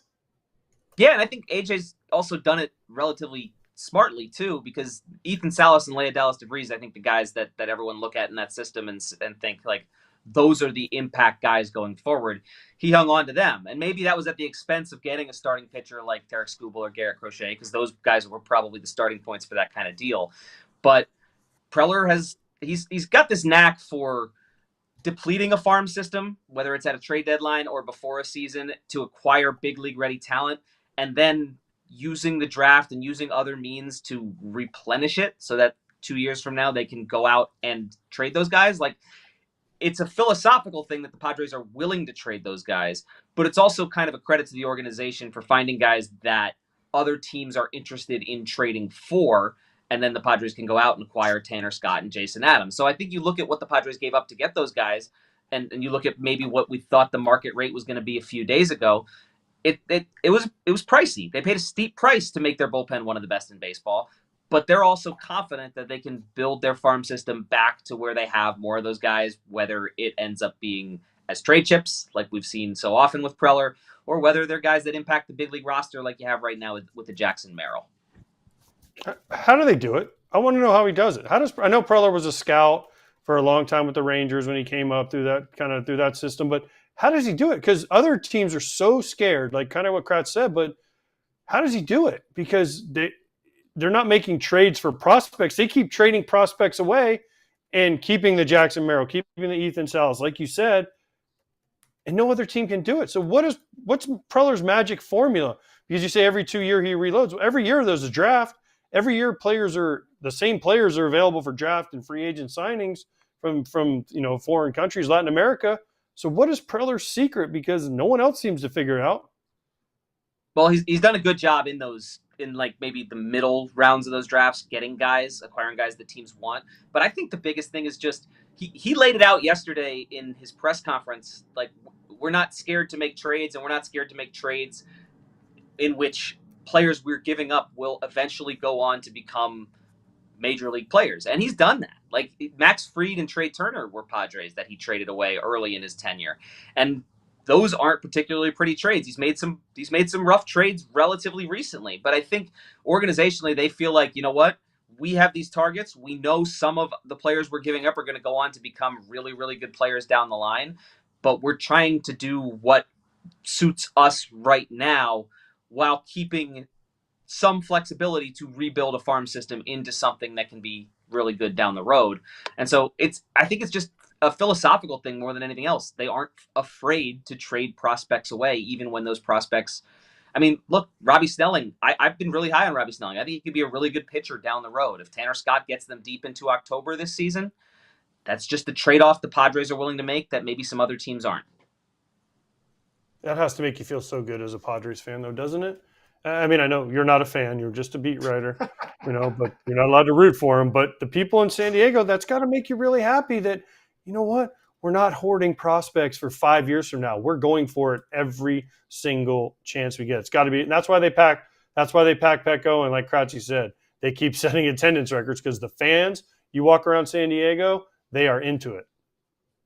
Yeah, it's the buzz is palpable right now, and I think it's a product of what they've done to the big league roster. They've not only that, like they've built a core of players who are here for obviously a long time, and say what you will about some of the contracts they signed, but this is a group of players that the Padres are going to be Padres for a long time. And then you supplement that roster by going for it. And they went for it last year at the trade deadline when they were 5.5 games out. Now, there's a difference between giving up a whole bunch of prospects for Tanner Scott and then some of the trades they made last season, which were a little more subtle, but they didn't trade Josh Hader and Blake Snell away. And then I think they took a big picture view of that, where they could have traded Blake Snell and Josh Hader away and probably gotten a lot for them, given what they gave up this season for kind of similar type talent. But by not trading them away, their bonus pool is bigger in the draft this year. They draft a whole bunch of guys who maybe in 2 years were sitting at the trade deadline and AJ Preller's acquiring someone else, and he did it because their draft pool was bigger, because they got draft picks for not trading those guys away. So it's just a commitment to being good right now while keeping one eye kind of sort of on the future and how you can replenish that farm system and rebuild it, and also a confidence that they have the scouting group that will do that because they've proven that they can do that in the past. How is the feeling right now in the org? We talked about how the fans feel, public reacting to the trades, but this offseason it came out that AJ Preller was kind of butting heads because he can micromanage. Is that still the feeling? Is there still some people don't want to step on anybody's toes, or is it all peachy keen because they're winning and they just beat the Dodgers last night? I think winning cures a lot of things, as you well know. Everyone like this. It's a different team, and I think Mike Schilt was maybe kind of the voice that this group needed. He's very even keel, and when things kind of went off the rails early in the season, he's kind of been defiant in his belief in the long term of this team and what they're going to accomplish. And so you set that as the baseline, and I don't think there's too much of that discord this season because A, the Padres are winning, B, maybe they took kind of a more look, last season was its own beast. It was one of the weirdest things I've ever seen. I can't imagine I'll ever cover a weirder season because that was an 82-win team that on paper probably looked more like a 98-win team, but everything that could have gone wrong went wrong. And that in and of itself just kind of led to it didn't lead for a happy environment, whether in the clubhouse, in the front office. And I think that's just understandable when the expectations are as high as they are and you're not living up to them. It almost felt like every game they won, well, no one really took the time to enjoy it because they were supposed to be doing it. And every game they lost felt so kind of soul crushing in there. That's not how you can go about a baseball season. And that's not how they're going about this baseball season. When they've lost games, when they've found themselves in losing streaks, it hasn't felt like the whole season is spiraling. It's just kind of felt like the way a baseball season goes. And I don't think there was much of that last year. It's just the little things. I mean, I'm obviously a little more outside than you, but you catch the end of Padres games and you're like, this just didn't happen last year. These little things always went against them, and it was consistent. Literally. Though. I mean, eventually it was consistent. Literally. It's not like, fluke, we're getting unlucky. It's like, no, something you're doing is wrong because it keeps happening. It changed, but yeah, it's a much more fun team to watch. And the way this bullpen looks, damn, if they get in the playoffs, they're going to be a problem. AJ, this was awesome. Thanks for joining us. Enjoy the rest of the series. Everyone give a follow to AJ Cassavell, Cassavell, and follow his articles on MLB.com. Thanks, AJ. Thanks, guys. AJ, get Higgy more playing time. You do it, Kratz.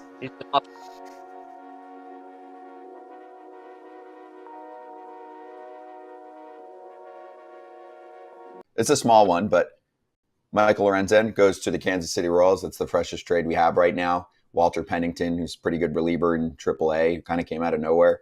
And for the Royals, they had some starting rotation depth that enables them to put someone like Alec Marsh into the bullpen, help with spot starts, whatever. You start to rack up the starting rotation for the Royals. Lugo, Reagan, whose velo's down a little bit, so there's some concerns there. Singer, Waka, and now you've got Lorenzen. And then Ken, wrote, with the trade of Lorenzen, keep in mind the Rangers pitching staff continues to get healthier, right? So they could do this. They wanted bullpen help. Scherzer, Dunning both back. Bradford, Molly, DeGrom on the way. Well, it's good. It's a nice pickup for the Royals. Yeah.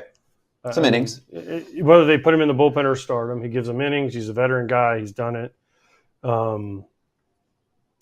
And that's it. I mean, listen, it's a nice pickup for the Royals. They're striking. They're in wild card range. Heck, they're in division range right now. So why not go for it if you're the Royals? I thought it was a chance for them to strike. I thought it was a chance for them to see what happens next year. He was available, and I think his price is going to be there. And I think they were done with Christopher Morel, which to me, the side of the trade that is huge is what are the Rays going to unlock with Morel? And we're watching a video of him saying bye to his coaches, and you sit there and you go, okay, what can they unlock with him? What did the Rays unlock with Yandy Diaz when he came over from Cleveland? He was a line drive hitter. He was a guy who wouldn't elevate the ball. Started elevating the ball, got MVP votes.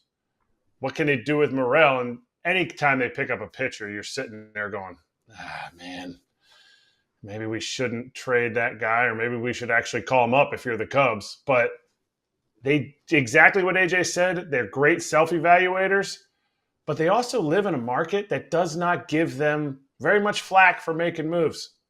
They're going to continue to be the Rays.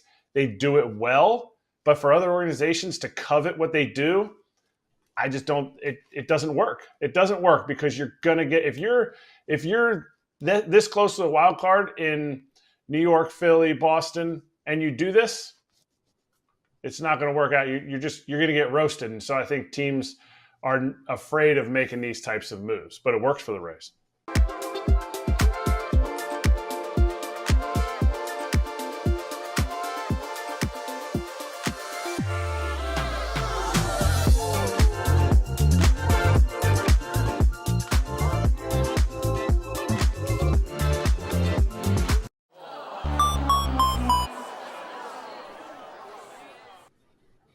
Injuries suck. Let's get to them. There's three big ones I want to cover. First up, Christian Walker, IL, oblique. Those are never fun. Josh Bell to the rescue for now. Christian Walker's really good, though. I mean, he's especially underrated. against the Dodgers. Yeah. First of all, that hat is not good on Josh Bell's head. It actually looks good. I actually was going to say it looks good. I know. It's good on it. I know that's just digitally enhanced. Right. It's photoshopped. I think it looks pretty good. Yeah. I'll say this, though. That MRI machine we do on Injury Suck, that is definitely not the MRI machine I've been in before. We can't fit. We got a bigger one just so it wouldn't give you PTSD. Yeah, exactly.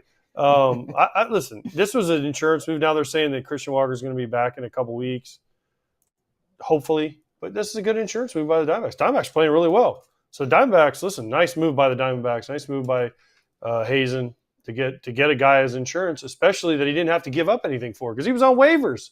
The Marlins were like, we don't want you anymore. Go find somewhere to play. Oh, you have to go from Miami to Arizona where they're fighting for a playoff spot and Miami's fighting for – I mean, Josh Bell's going to get traded anyway. So, yeah, this is a great move for the Diamondbacks, great move for Josh Bell. Happy for him, and we'll see what he gets to do. Yeah, huge upgrade. And Josh Bell's a streaky player. I mean, yeah, if he gets on a hot streak for the next 2 weeks, watch out, boys. Exactly. Walker's much more consistent, and he's an excellent defender too, Christian Walker.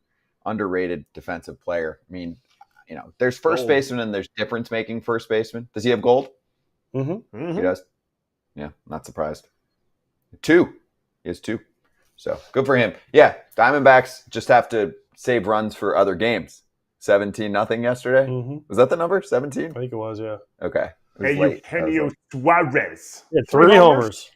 Yeah. And they all look the exact same swing. Talk about a guy that can carry a team if he's hot. Whew. I know he's going to strike out, but it's actually down a tick this year, so that's good. It was really high last year, but better batter's eye in Arizona.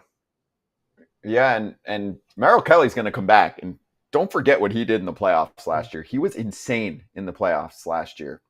Are they going to get anything out of Eduardo Rodriguez this year? I was gonna put him in a different category. He's expected back in August, but I'll believe it when I see it. It's always something. I'm sorry, it is. It's always something. Last few years, it seemed like, except for when he was a free agent last year, he was like, "Oh, I'm good." He was fine. I mean, and he didn't want to get traded to the Dodgers. Well, it was a money thing. He wanted more money. Yeah, I know. Yeah, I get it. I struck Eugenio Suarez out, by the way. Just saying. So we will see him hitting 3 home runs. Yeah. Wow. Yeah, AJ Puck was a great pickup by the Diamondbacks too. Sneaky, underrated, good lefty arm. So let's get to the team they faced in the World Series last year. Evan Carter was an instant star in the playoffs. He's got a great approach at the plate. You can even make a case he should be more aggressive, but he is now done for the rest of the regular season. He's got back issues. This is a tough one. I mean, he didn't play much He's this young, year. too. Yeah. For a back injury, for like lumbar, that's what worries you about this. As good as what we saw he could be in the playoffs last year, right, Kratzy? Like, was he 21, just turned 22, I think? Like, man, to start having back injuries that age, like, this is something I remember Jim Thome having to go through when he was getting towards the end of his career. And he had to work for like hour upon hour to get better. And Jackson Holliday just hit a grand slam, by the way. So welcome back. Wow. But, to be so young. That was my home run pick. It was? Well, he just went grand salami. And that's not true. You can't pick games like that. Yeah. But yeah, it just sucks for Evan Carter to be this young and to have back problems. That's not good. No. I have it on a text. My buddy was at the game. And didn't Corey Seager go through this same injury? Didn't Corey Seager have a back thing? Because he had the hip, and didn't he have a back thing also? Or am I mistaken on that? I'd have to look. Corey Seager's dealt with a lot too. He's had a lot of injuries. He's had a finger, I think, a thumb. Yeah, he's had some things, but it's not good. Yeah, that's not what you want when you're that young. I agree. Rangers still have a good-looking ball club on paper, but you're just going to run out of time. That's going to be the problem. You know, some people want to see them add more. I'm like, where? They got so many guys coming back. Yeah. I don't know. I thought they were fine. I thought they were fine to do what they did. And they said, you know what? If it works out, it works out. I'm not going to criticize a team that's done what they've done over the past couple of years. They've built it right. That's why it turned into a World Series. You know, they've spent. Yeah, you can make a case they didn't do enough this offseason, I guess. That would be the only thing you could look at. I mean, they won a World Series last year. They had everybody coming back. They didn't bring Monty back, but Monty hasn't pitched well. You could make a case if he had but they had Scherzer, DeGrom, Molly, all these guys lined up. So, you can't listen. They won the World Series last year. It's hard to criticize a team that won last year. Now, if you're talking about a team that hasn't won in forever or hasn't won in 40 years or 30 years or whatever some of these guys streaks are for teams, yes. Mm-hmm. But the Rangers, they won. Yeah, they finally won. It worked. It worked. And they were trying to do it again with a lot of the same pieces. It just hasn't been as good because guys have gotten hurt. Stuff happens. Baseball, it's hard. I have a team you can criticize. We've done a lot of it, but you can do it in a different way now. So the Angels had 2 issues yesterday that we didn't really get to because there were trades going on. Besides them, thinking they're going to be good in 2025. Mike Trout had a setback. It sounds like he's done for the year. Anthony Rendon hits the shelf with a back issue. But, I mean, obviously, it is what it is with Trout. You hope he comes back. He looked sick in April. He was so good. When he's on the field, he's still really good. Rendon's not. So I just don't understand why he's on the team just because you're an owner that's not going to eat it and give up on that. Like, it's more of a pride thing for an owner that you're not going to pay a guy $35+ million to sit at home, especially when he wants to, Like, why not just cut him loose and go on with the next era of Angels? Like, does it really matter? Because you're hurting your team on the short term. You keep giving your team a chance. You keep giving you brought in Ron Washington. Maybe Ron Washington can connect with them. Maybe and I get it. I see what you're saying. But at the beginning of the year, you say, okay, Ron, he does some things that maybe other managers don't do. And you got to take a shot. You can't just eat that money. The Angels aren't like, if they're clamoring for somebody to take his position, if they have a young star that's going to take his position, that player is getting an opportunity to play because he's been hurt for most of the year. So they're getting an opportunity to shine. You got to pay him anyway.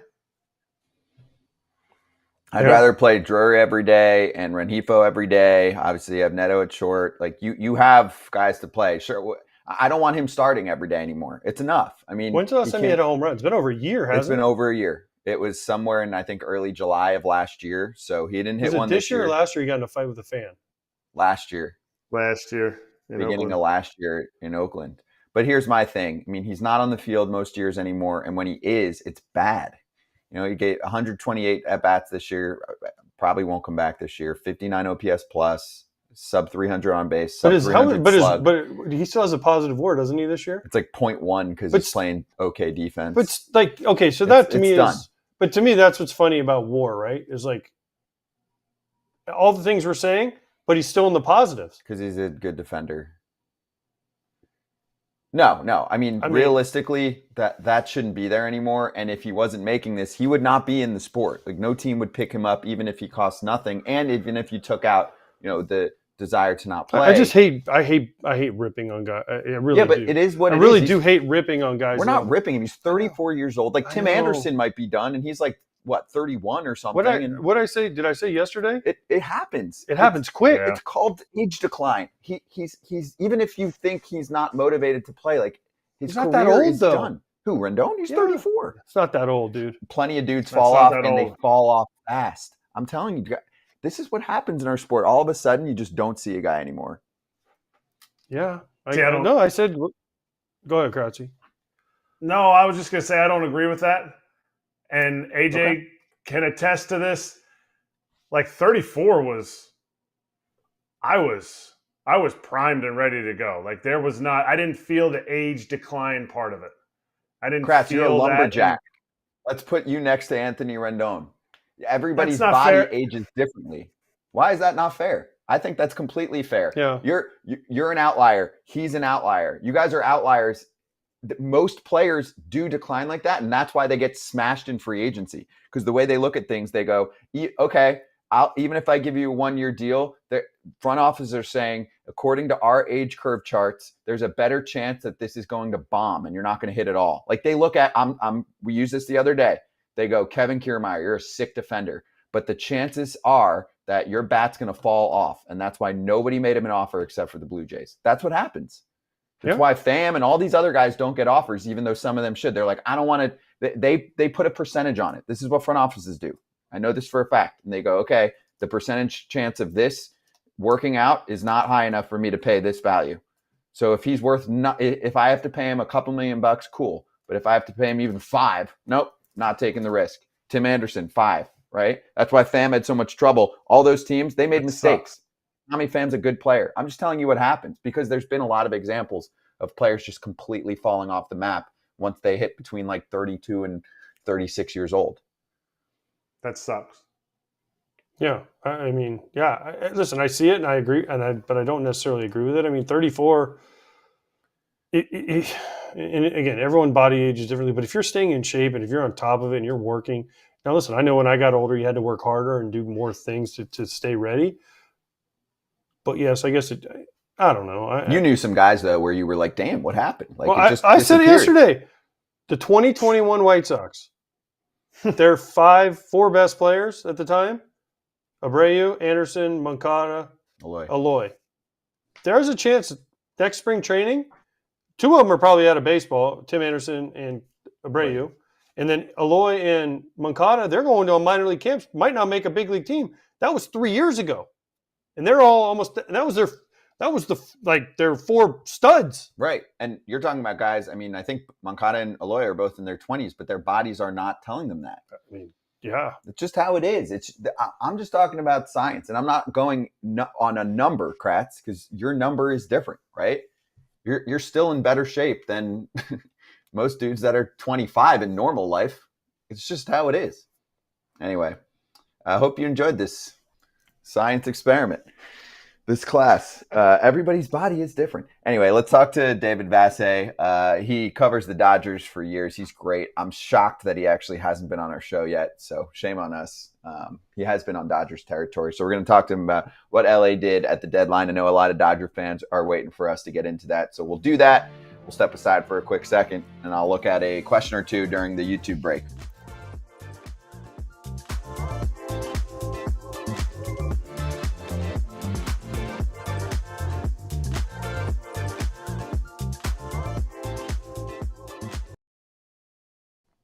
Hey, I don't know if we'll have time for this during the regular show, so if you're watching on YouTube, you get bonus content. We're here, we're live right now, Braun, Kratz, and AJ. Jackson Holliday got called back up. I remember yesterday he got scratched. People were like, "Ooh!" I'm like, "Yeah, he's getting called up. He's not getting. Who's he getting traded for?" Tarek Skubal. Right. I'm like, but that wasn't happening. No, I know, but yeah, he went Placata today out on Utah Street for his first career homer and grand slam. Good for him, man. This kid's been through a lot, dude. Like, he gets called up. Everyone's expecting him to carry the team, and he struggled, and then good for him. Good for him. He's a baby too, and he's he also 20 years old. And he fits the mold of how many players, the best players in our sport. Some of them struggled mightily. Trout when they first came. Trout went down. Judge, look at Judge. Alex Gordon. Kratz remembers Alex Gordon going back down to AAA, going from third base to left field to learn a new position. That's what Jackson Holliday has to do. Like, it doesn't just happen all the time, especially at 20 years old. AJ, you made it. Did you make it at 21 or 20? 21. But I went back down. Okay. I went back down a bunch of times. Up, down, up, down, up, down. You know where I went? I went to my junior year of college when I was 20 years old. Like, I was making adjustments that ain't nobody need to see on a camera. Like, that is so tough. And, like, he's going to be fine. Could the Orioles have won the World Series without him? And with an addition they would have brought in, they would have had a better chance. Yeah, but he might be a star, a superstar, right? That's what he's supposed to be when you're looked at as one of the best prospects in the sport for a couple years. The World Series ring is a superstar. I understand. I know what you're saying, but they have other guys they could have traded, you know? Agreed. I mean, Heston Kjerstad is kind of in abyss right now, and he should be a starting outfielder playing every day. They just have a logjam. So we'll see. Maybe they'll do something big. And in other breaking news, the White Sox are losing 1-0. So this would be what? 17, baby. 17. I told you. I really want you to call that game. No, dude. I'm hoping that they get to it, and then the game I call will be the one where they break the all-time record. A week from Saturday. It'll be 25. We got a long ways to go. I know, but they play Minnesota at Minnesota. Yeah. The next 3. Okay. And then they go to Oakland. That's where I'm a little bit they're going worried. to get one there. They're going to get one there. Hey, as long as they don't play the Braves. No, the Rays.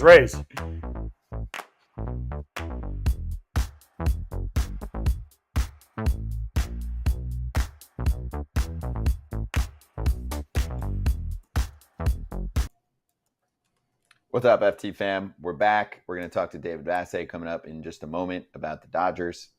We were talking about Jackson Holliday and his comeback for Baltimore. It's funny. The way our world works nowadays, they look at a player for a week and a half and they're like, oh, I don't know. And it's like, you're in the wrong sport. This happens with teams too, though. I mean, fans freak out when a team goes through a lull. Hey, the Phillies are getting smacked around by the Yankees this week. You know, we won't have time to go over last night's game. The Yankees definitely had some bad signs with, Clay Holmes blowing another save and all that, but they pulled off the dub. Jazz Chisholm looks like the real deal on a team. I mean, yes. It's early. I know. But it's fun, though. But he's brought energy. Yeah, I heard him on a post game, and he's like, I talked to Judge. I like this. He gets there right away. Judge probably brings him in. He's like, do you be fun? This is a winning team. Things are going to be different here. Watch what we're doing. And he's soaking it all up, and he's playing a different position. I feel like some people would have looked and be like, oh, he's not going to just go and play third. Actually, that's Glaber. Jazz is doing whatever it takes to win right now. Yeah, you're right. Good for Jazz. Good for the Yankees. Nice. So far, it's been a great trade for him. You know what I see from the dugout?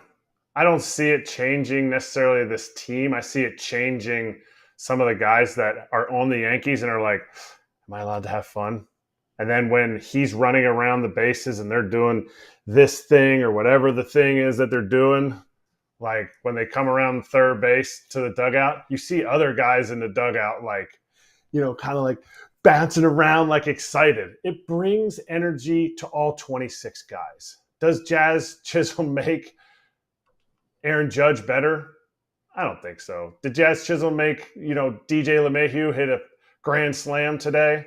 I don't think so. But I think there are certain guys that it injects energy into because that guy can be who he is, maybe I can be who I am too. Yeah, Jazz, Verdugo. I think those are ones that stand out, right? They're characters. They're different. And it's not just a player who's super quiet and goes to his locker and doesn't celebrate and says vanilla answers on every question. I mean, Randy Arozarena too. That dude is a presence when you're around him. It's different. The Mariners were hitting better even before you got there. As soon as they found out Randy was coming, they're like, oh, now it's on. Now it's a party. This is going to be fun. I feel that. So good for them. Good for the Yanks. That was a good deal. And we talked about it a lot over the weekend too, but I think that was a necessary trade, a necessary burst of energy for the offense. Right? Yes. Listen, I was there when they traded for him. The guys were excited. Yeah. Scott Service said it. He's like, man, yesterday, I mean, granted, they scored 8 in the first. So they were like, woohoo! And they were playing the White Sox. Well, I didn't say that. You did. Yeah.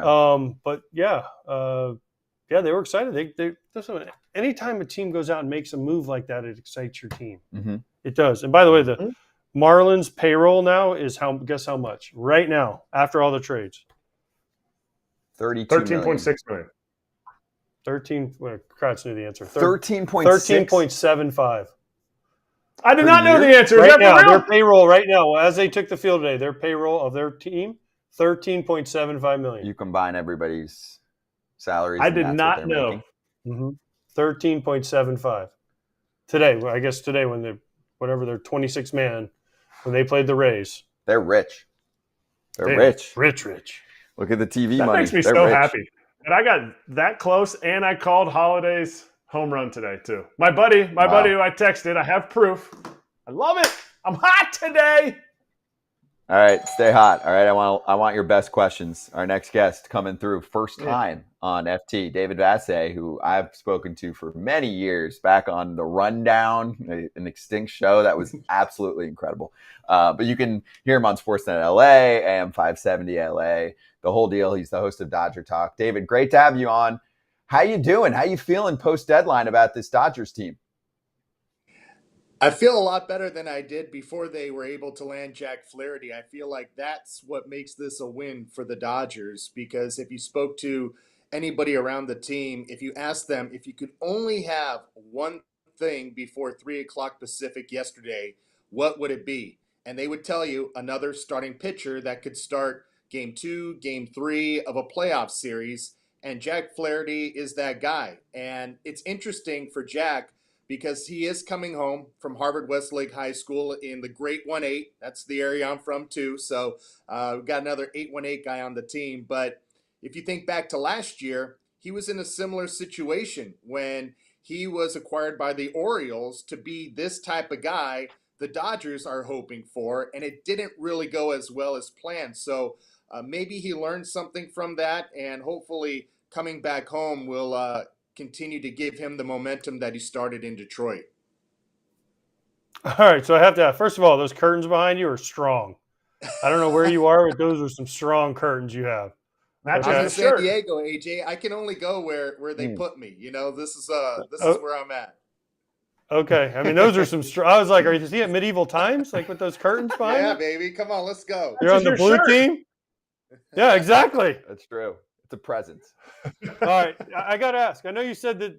Listen, the Dodgers they gave that game away last night, and I know you said a starting pitcher is the thing, but do they need more bullpen help, or can they find more bullpen help? Because their bullpen the last couple weeks has been floundering. To be kind of nice about it. Yeah, no doubt, AJ. I even asked that question on the show a couple of weeks ago.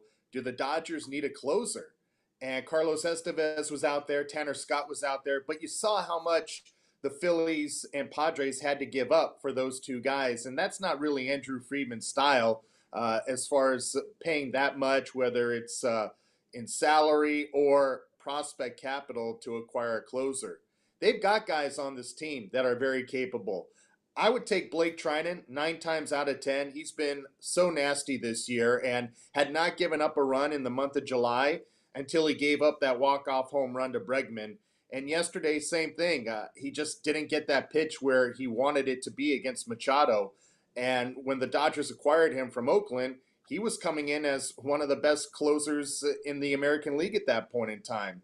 So if Evan Phillips cannot get back to that role, they've got 3 guys that potentially can do it. Daniel Hudson was the last man standing in 2019 for the Nationals. They got Trinan, Evan Phillips, and Brusdar Graterol on the way back. So they do have in-house options. They just got to get these guys to pitch better. Are they a team? Are they a World Series team that is hoping too much? Because all I hear all year is the Dodgers, they do the whole $1.3 billion offseason. And then it's like, we just can't wait for Kershaw to get back. We can't wait. We hope Buehler gets back. Oh, it's unbelievable. Evan Phillips is going to be back. Are they hoping too much as a World Series contending team?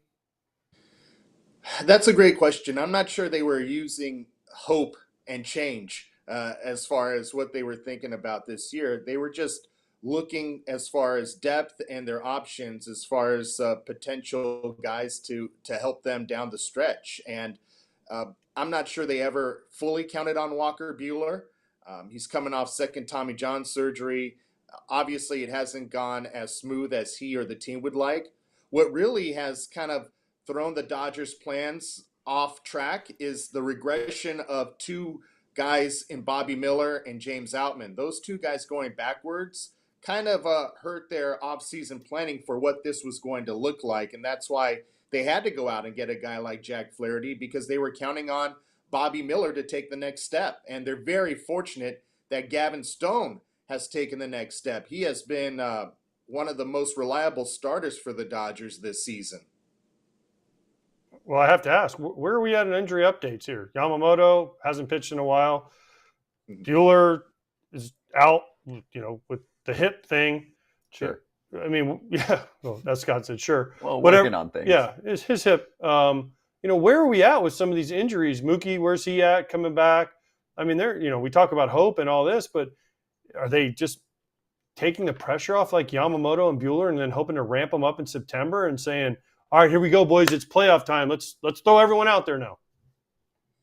I actually saw Yamamoto long toss on the last homestand from probably right center field all the way to the left field foul pole, AJ. So that tells me his shoulder is feeling pretty good to be able to do that. And he's going to throw a bullpen session at Dodger Stadium on Friday while the team is starting a series in Oakland. So we'll see how it comes out of that bullpen.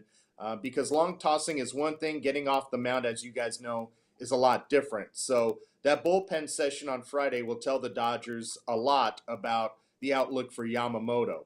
Mookie Betts is trending in a great direction, according to Dave Roberts. He told us yesterday that Mookie's swinging the bat, he's taking ground balls, and he actually has greater grip strength in the hand that he broke than he does in the one that he did not break. In the left hand, he has greater grip strength now than his right hand. So that's really encouraging. And I'm making a bold prediction here. Mookie Betts comes back before weekly guest Max Muncy on this show. Wow, that's a bold prediction. But if his right hand is weaker now, doesn't he need to build his right hand up? Does he need to go on rehab for his right hand? Because this was like kind of, notwithstanding Mookie Betts, that was a joke, but this was kind of the plan anyway. When they built this rotation, they knew they weren't going to get all their starts out of Kershaw because he was coming back. They knew Buehler wasn't going to get all his starts. Glasnow, we had him on our show at the All-Star game. He kind of admitted that he could have pitched through this, but because of where they're at, Yamamoto had never thrown more than 160 innings, so he was going to go on the IL. So when you said about Gavin Stone had to step up, Bobby Miller had to step up, they were always going to be in the market for a starting pitcher at the trade deadline. And is that the way that the Dodgers are going to move from here on out? Or are they hoping that they can find, like I said, the word hope again, a starting pitcher that can solidify it? Because the same thing is going to happen next year with Shohei when he comes back. Right. These are their guys, right, Eric? At this point, there's nobody else to get. The trade deadline's over. I mean, Rich Hill is out there throwing bullpen sessions somewhere in Massachusetts. He's not a guy that's going to really impact the rotation if they decided to sign him. So these are their guys. It's Glasnow, it's Gavin Stone, it's now Jack Flaherty and Kershaw.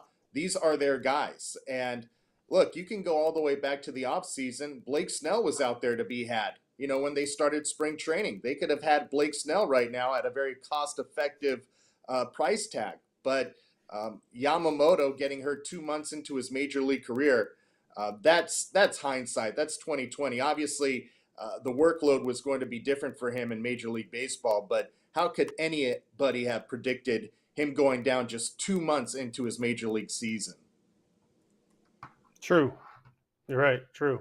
But the javelin, he's got to get back to the javelin, okay? Let's not forget the javelin. All right. So I have to ask this. What? It's a dart. Dart. Dart. Lawn dart. What? They made a trade for two, obviously Flaherty, but then they went and got Kopech and Tommy Edman. Edman hadn't played this year. What's the, I'm going to use your keyword, hope for Tommy Edman? And then what's their hope for Michael Kopech's role to be in the bullpen? Yeah, Kopech was available yesterday, and they didn't use him. Connor McGinnis, who is the best kept secret in baseball, in my opinion, as far as being a pitching coach that impacts guys in a positive way, he's going to have to work his magic to get Kopech to throw more strikes. And it seems like they feel they're confident they can do that. As far as Tommy Edman goes, I talked to a source with the Cardinals before the Dodgers traded for him. They were expecting Tommy Edman to come back within the next 10 days, so he's not that far off. And his role is going to be play center field, spot start at second or shortstop, but for the most part, he's going to be the solution in center field because the defense in center field has not been that great. Andy Pah has done a valiant job of filling in there the majority of the season, but if you look at defensive runs saved, he's at the bottom of all center fielders. So they needed to shore up the defense out there. They do that with Tommy Edman, and obviously you guys know they brought in Kevin Kiermaier. So between those two guys, the defense gets significantly better up the middle. Yeah. And Tommy Edman's a contact hitter.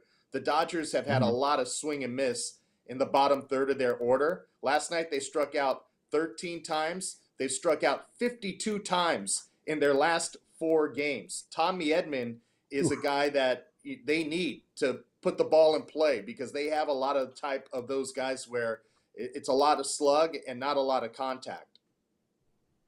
Are they in a better spot with the bottom of their lineup, or will they be in a better spot, right? You don't want to get to the playoffs and be like, I don't really know about that bottom of the lineup. Like the important things stand out in the postseason. Do you have about 4 guys in the bullpen that you really trust over and over in high leverage? And is there enough length in the lineup where you don't have to just rely on a couple superstars because they're not going to come up in the big spot every time?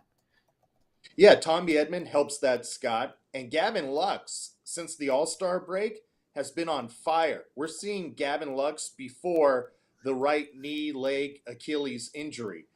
He won Player of the Week coming out of the All-Star break. He hasn't slowed down a bit. And he told me part of the reason why was not only did he get a mental break, but he got a physical break. And when he went back to Wisconsin, he worked with his Uncle Schmidt back there in Wisconsin, and he really reinforced some of the principles that they've worked with all his entire life. And I guess the biggest one is pretty simple, staying connected to the ground. So he said working with his uncle during the All-Star break helped him get back on track, and we've seen the results. So now you got Gavin Lux swinging the bat really well. You bring in a contact hitter like Tommy Edman. Mookie Betts comes back. Max Muncy comes back. All of a sudden now the lineup is a lot longer. True. I don't know if you know this or not, but it's really hard to hit if you're not connected to the ground. It's really hard to hit if your both feet are in the air. You're not going to have much power. Well, I've seen some guys where their back foot is up in the air, AJ. You might be but their surprised front by foot that. is still locked in. But if you have both your feet off the ground, you're not connected, and it's really hard to hit. That would be incredible if somebody could do that. I'm sure Exactly. Jose Altuve's done it. True. He tried to jump for a ball and hit it. All right, so I have to ask, as a White Sox guy, what did the White Sox get in Vargas? Can he be an impact player for them? Because I know the Dodgers, they kind of, I guess, lost faith in him a little bit, but can he be an impact player for the White Sox? The biggest thing for Vargas, AJ, is that he's going to get regular at-bats. He's going to be in the big leagues getting regular at-bats. There wasn't that opportunity with the Dodgers. And the White Sox hopefully will find a position for him and just leave him there. the Dodgers were having a hard time finding a position for him. Remember last year, he was their starting second baseman. Then coming into this year, they had him out in left field. And when Max Muncy's return has been delayed, he was taking ground balls at third base. So the biggest thing for the White Sox to get the most out of Miguel Vargas is to finding a position and leaving him there. He can hit, and a change of scenery certainly will help him, and getting regular at-bats is going to help him have the best opportunity to flourish. David, did the Dodgers fleece teams? I mean, I'll include this, but just any of their deals in general, like, is anything really going to bite them in your mind from what they just did? Because the talk is Andrew Fleeceman, that's part of one of the nicknames that you see out there in socials, right? Where there were some teams that did really well, and you gave up prospects, but did you give up anything that you really think is going to turn into a star player or even like an above average regular in the big leagues? Well, the Jarrell Perez kid they gave up to the White Sox, a lot of people believe that he has the potential of being a really good big leaguer down the road, speed, a little bit of power. And in the trade with Detroit, they gave up Trey Sweeney, who they acquired for Victor Gonzalez in the offseason from the Yankees. Trey Sweeney's a really good defensive shortstop, but the bat is not up to par with that. The one guy that they did give up that many believe can be a really good big league hitter is Thyron Liriano. And he's a guy that, is a catcher right now, but not a lot of evaluators that have scouted him in the minor leagues believe that that's his position. So maybe he's a Carlos Santana type of where he was the catcher in the minor leagues, but turns out to be a first baseman or DH. So those two guys have potential. Okay. That's good to know. Okay. Yeah. Gives hope to some of the other teams that make deals with the Dodgers and say, is this the team we should be trading with? Mm-hmm. Or do they keep the prospects they're supposed to keep? JJ Cooper went against me yesterday. Will Smith. Yeah.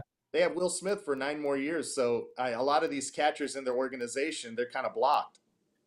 Mm-hmm. Right. And who's the next bat? Dalton Rushing? Dalton Rushing. Yep. He's the next big thing. Yeah. So it's like, okay, if he is the next big thing, what the heck are they doing with everyone else? Get rid of him. You trade him. That's what you do. You're playing for 29 other teams. You're not playing for just your team. Right. They tell you that all the time. By the way, do you work with Karros at all? Yeah, of course. And I'm his sorry. hair. Yeah, I was going to say, and his hair. Yeah, I'm so sorry for you. And I'm just so sorry for you. Yeah. I mean, I've heard so many Mike Piazza stories. I think I'm sure. Just don't sit next to him because all he does is eat cookies and snacks. People don't understand how many sweets this guy eats.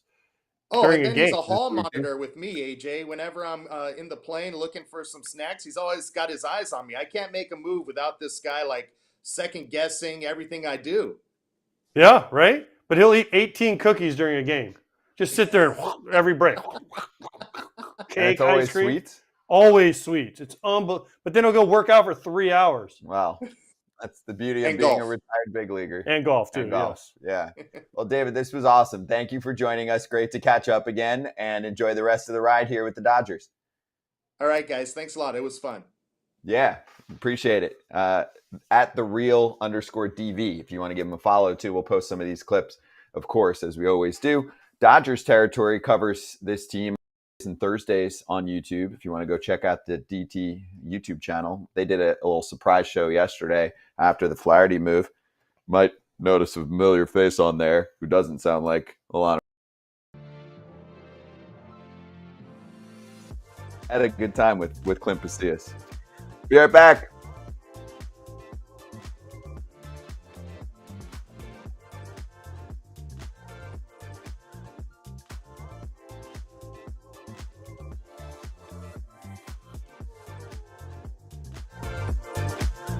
I like what the Blue Jays did with a lot of these moves, but I thought that the Blue Jays Pirates trade here made a lot of sense for both teams. You get IKF who can play anywhere, and the Pirates, if you watch, the Pirates are to me one of the more watchable MLB TV big inning moments kind of teams because they're going to have Skeens on the mound a lot. They're going to have O'Neal Cruz doing crazy things, but you also notice there's not a lot of runs scored in those games. They have really good pitching, I feel like, a lot of times, and kind of gets kind of squandered. IKF kind of helps that because, Kind of Life can can play pretty much anywhere. So wherever you need him tonight, he can play. He can give them a solid defense as well. But I look at the Blue Jays. Charles McAdoo, he's been a really kind of a breakout prospect this year. Number 12 on our most recently updated Pirates top 30. A guy who kind of set the world on fire at Greensboro this year and has been fine since he got moved up to Double-A Altoona as well. Third baseman, corner outfielder. We'll see where he end up defensively. But I just thought that was an astute pickup for a Blue Jays system that, Jeff, again, you do the Blue Jays, I feel like has gotten a good bit better over the last couple of days, which they needed it too. The thing that jumps out to me, you flashed up that graphic, which was awesome. You see all these players here. And the other thing that jumped out to me is the Marlins did get a whole lot of guys who they can kind of just plug in now, right? Like now or by latest next year. Ramirez, hopefully he can catch. Norby at second base. De Los Santos, who, by the way, I mean, there's a lot of questions about the contact ability, the approach, but this is 30-plus home run power if it all, clicks. Graham Pauley could be up in the big leagues now. And when we talk about the pitchers, like Mazur, they could just plug into the rotation. This is a team that added a lot of, some further away that are a little bit more kind of fringy guys, but a lot of guys who Kyle Stowers, just plug them in your lineup. There's a lot of guys that they added who you could say, okay, this is your new look Marlins starting right now.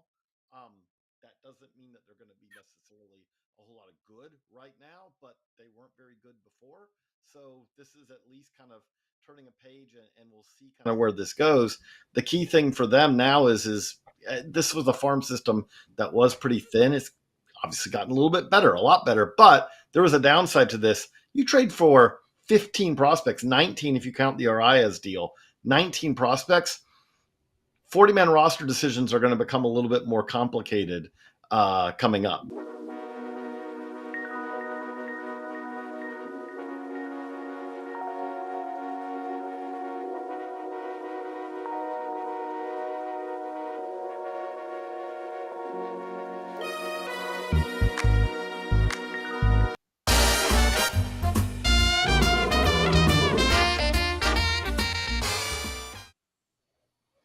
Hey, Leo.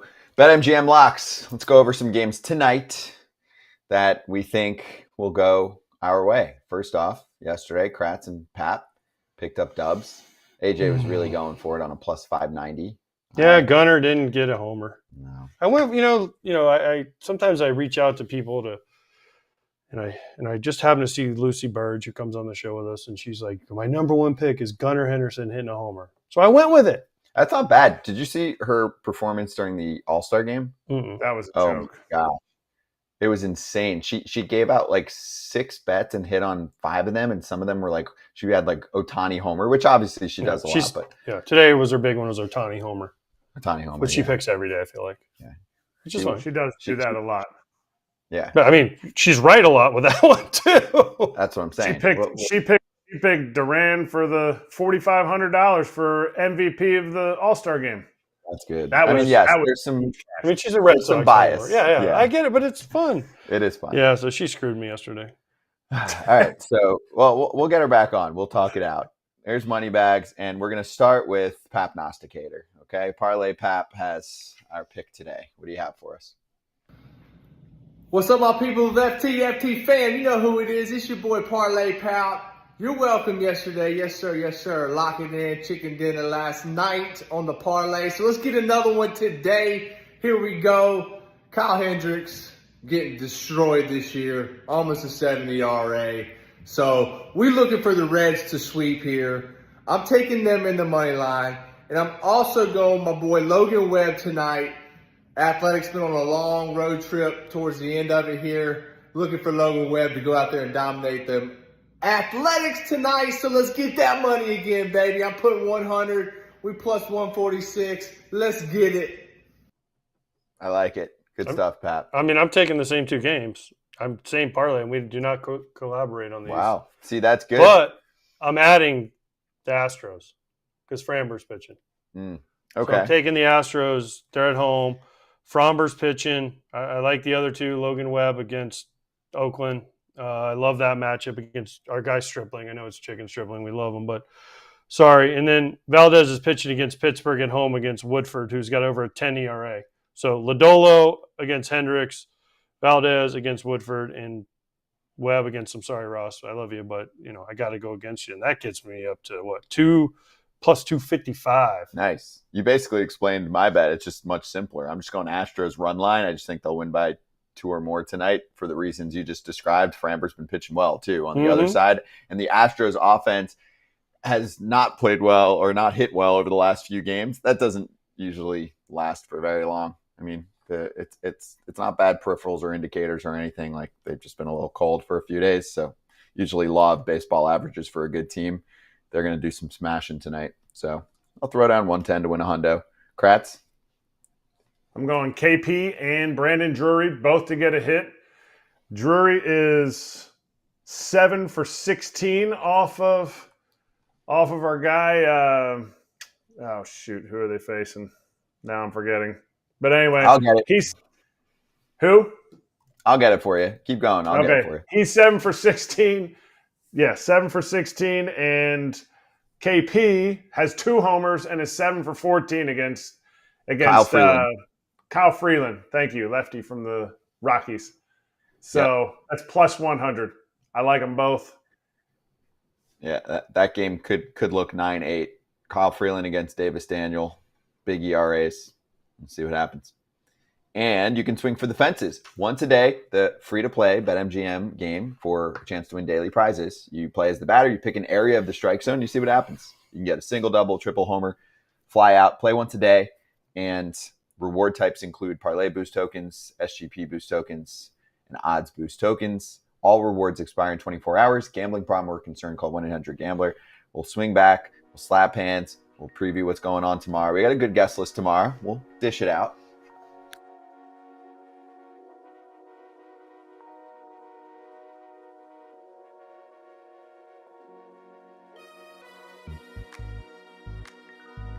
It's not a situation where, hey, let's make these moves to make sure that the players are happy so that we can sign them. They want to keep pushing, and they want to sell postseason tickets.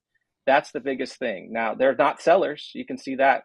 They're going for it to some perspective. But, I wouldn't say they're doing this because, hey, maybe we can get Tucker later. That's just stuff that's down the line. They just need Tucker to get healthy is the biggest thing. And they also needed pitching. That's the biggest thing.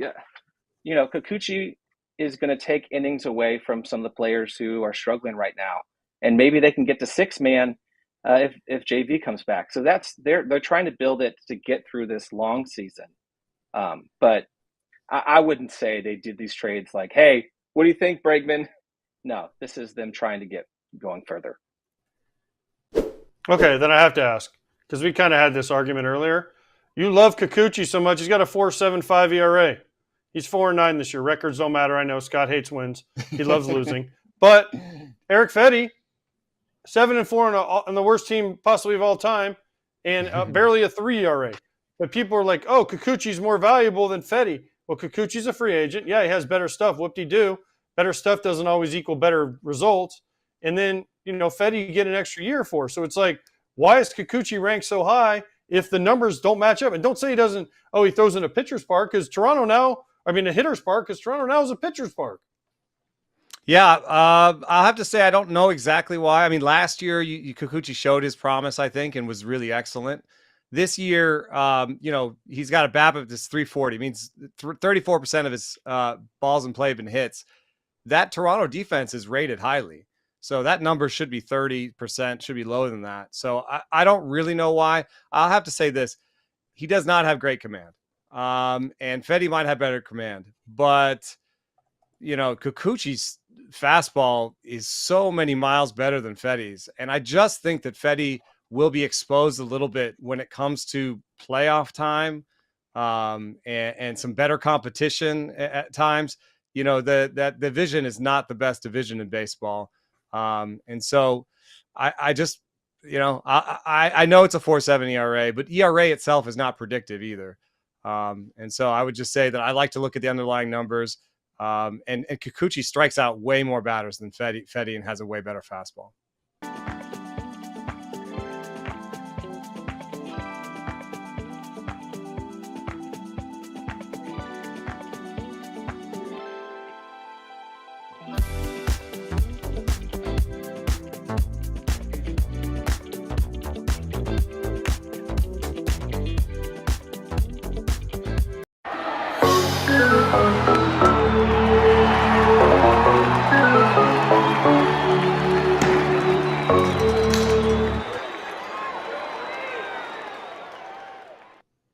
We got a few minutes for Slap today. So first off, let's do Kratz hats, and then we got a fun little poster that was put together by the Marlins. The team that won the trade deadline. I think Nice. they made their team. I think they made their team better. I'm not saying that they pushed them to the World Series, but I'm saying they kept pushing in the same direction. It just seemed like the same fluid motions all the way from the offseason till yesterday at 6 o'clock. You know what I want to say about the Royals? They made some really nice offseason additions with their signings. They haven't done like a bang-up job of developing all these prospects that they drafted over the years. They've done okay, right? Bobby Witt's a slam dunk. He was going to be a superstar no matter what. Sorry about it. Cole Reagan's trade was awesome, but that wasn't their guy. They got Waka and Lugo, et cetera, in the offseason. Like, that's how you can turn things around pretty quickly. Kratz, the Phillies did a pretty terrible job during their tank period because it was a long time. It was, 5 years? And they came out of it with Bohm, who's great. Who else? Turner, Harper, Schwarber, Castellanos, those were all signings. Nola. That's my point. Nola, Wheeler, Rio Muto. Right, so it's Nola and Bohm. Stott was kind of on the upswing. So Bohm and Stott. Okay. What about Stubby? Stubb. Garrett Stubbs. But my point is, they just dominated What was the offseason catcher? signings. The big catcher they had looked like a truck driver. Logan O'Hoppe. No. Cameron Rupp. Oh, yeah. Cameron Rupp's a big dude. Yeah. Big lumberjack. I covered him in the Cape League. What was the center fielder's name? Odubel Herrera. Oh, man. Yeah. Oh, man. Those were the days, Philly fans. Boy. Oh, man, as time changed. Odubel Herrera, I think, one year was their best hitter. He made the All-Star team one year. Michael Franco. Right. Michael Franco actually Tom Brown. He got hit in the head. Tom Brown. I saw him not long ago. He's coaching a Phillies travel ball team. Philly scout team. FTB Philly Scout. One day we're going to be doing this with the Marlins, except, we can already do it. Remember the 2023 Marlins? They were terrible, right? They didn't do anything to make the playoffs. They were 120 losses? Yeah. Oh, wait. They made the playoffs last year. They won a playoff game, didn't they? They did. Guys. Did they win it? Guys. Or did they get swept? They made it, though. They made the playoffs. They did get swept. The Phillies absolutely slapped them. But but they were there. Xavier Edwards is the face of the Marlins now with his cycle. He is the face. I love Xavier Edwards. We found the poster in Peter Bendix's office. His rage crossouts of every player that he did not acquire. He's on fire right now. Look at the work that he has done. And hey, obviously there's kidding here because he did a good job. But some of them he put X on it too because Sandy Alcantara, he hasn't pitched, right? He's been hurt pretty much all year. Next year. I mean, but Skip out. Is Skip in the middle? They need to X him out. Who said it? One of you two said it yesterday. It was great because I was listening to something back. You go, if they could trade Skip, they would have. Yeah, they would have. I said that. If they could have traded Skip, they would have tried. Trust me. I mean, he got Berger left. I mean, who else is? Jeez. Sandy obviously is on the IL. I mean, I can't see the faces that well. Sanchez is still there. Yeah, it's not very many. Birdie, he gone. It is a total teardown. It better work for you. If you take over a playoff team and say, nope, this team sucks. Everything they've been doing has been terrible. Because that's what they did, right? They sat down and they were like, yeah, this team's a joke. But we made the playoffs. Nah, joke. Mm-hmm. All right, we'll see what happens. Guest list for Thursday is great. JJ Piccolo, winner of the trade deadline, is going to join us first. Then Grayson Rodriguez, who we haven't talked to in a minute. Yeah, you should have worn it then, but that's okay. Then we'll talk to Grayson Rodriguez about the state of the Orioles rotation. He's got new friends, Grayson. He's got Zach Eflin and Trevor Rogers. I want to get his take. Plus, we can ask him about Jackson Holliday's Grand Slam. That's true as well. And then Dan Hayes, who covers the Twins for The Athletic, I would like to do a nice therapy session for Twins fans. I really want to hear. As a maybe soon to be Twins fan, me, I can't wait to talk to Dan. You might convert. Well, Dan went from the White Sox beat to the Twins beat. Right. So you're gonna. So maybe I'll follow Dan. Right. You're national media. You can. Maybe you're allowed to talk to people other than just the media. Maybe you're allowed to do other things in Minnesota. Don't you know? Listen, Minnesota's awesome. It is. It's a great in spot. the summer. Yeah, in the summer. They deserve more. Although I will say, when I was with the Twins, we did this thing called Twins Caravan, and they'd never get away with it now, but they drove us around in Dodge Durangos, and it was blizzarding out, and it would be like me and Kyle Loesch and Dan Gladden and Mike Herman would be driving us, and it would be blizzarding. And he was like, "Don't worry, we're only 400 miles from somewhere in South Dakota, guys. We're almost to Winnipeg." Oh man! Oh yeah, we did that for like 5. They would never let them do that now. Did they pay you for that? I mean, they paid you like, but not a lot. Oh my gosh! Oh yeah. You needed life insurance Oh, for that it was trip. amazing.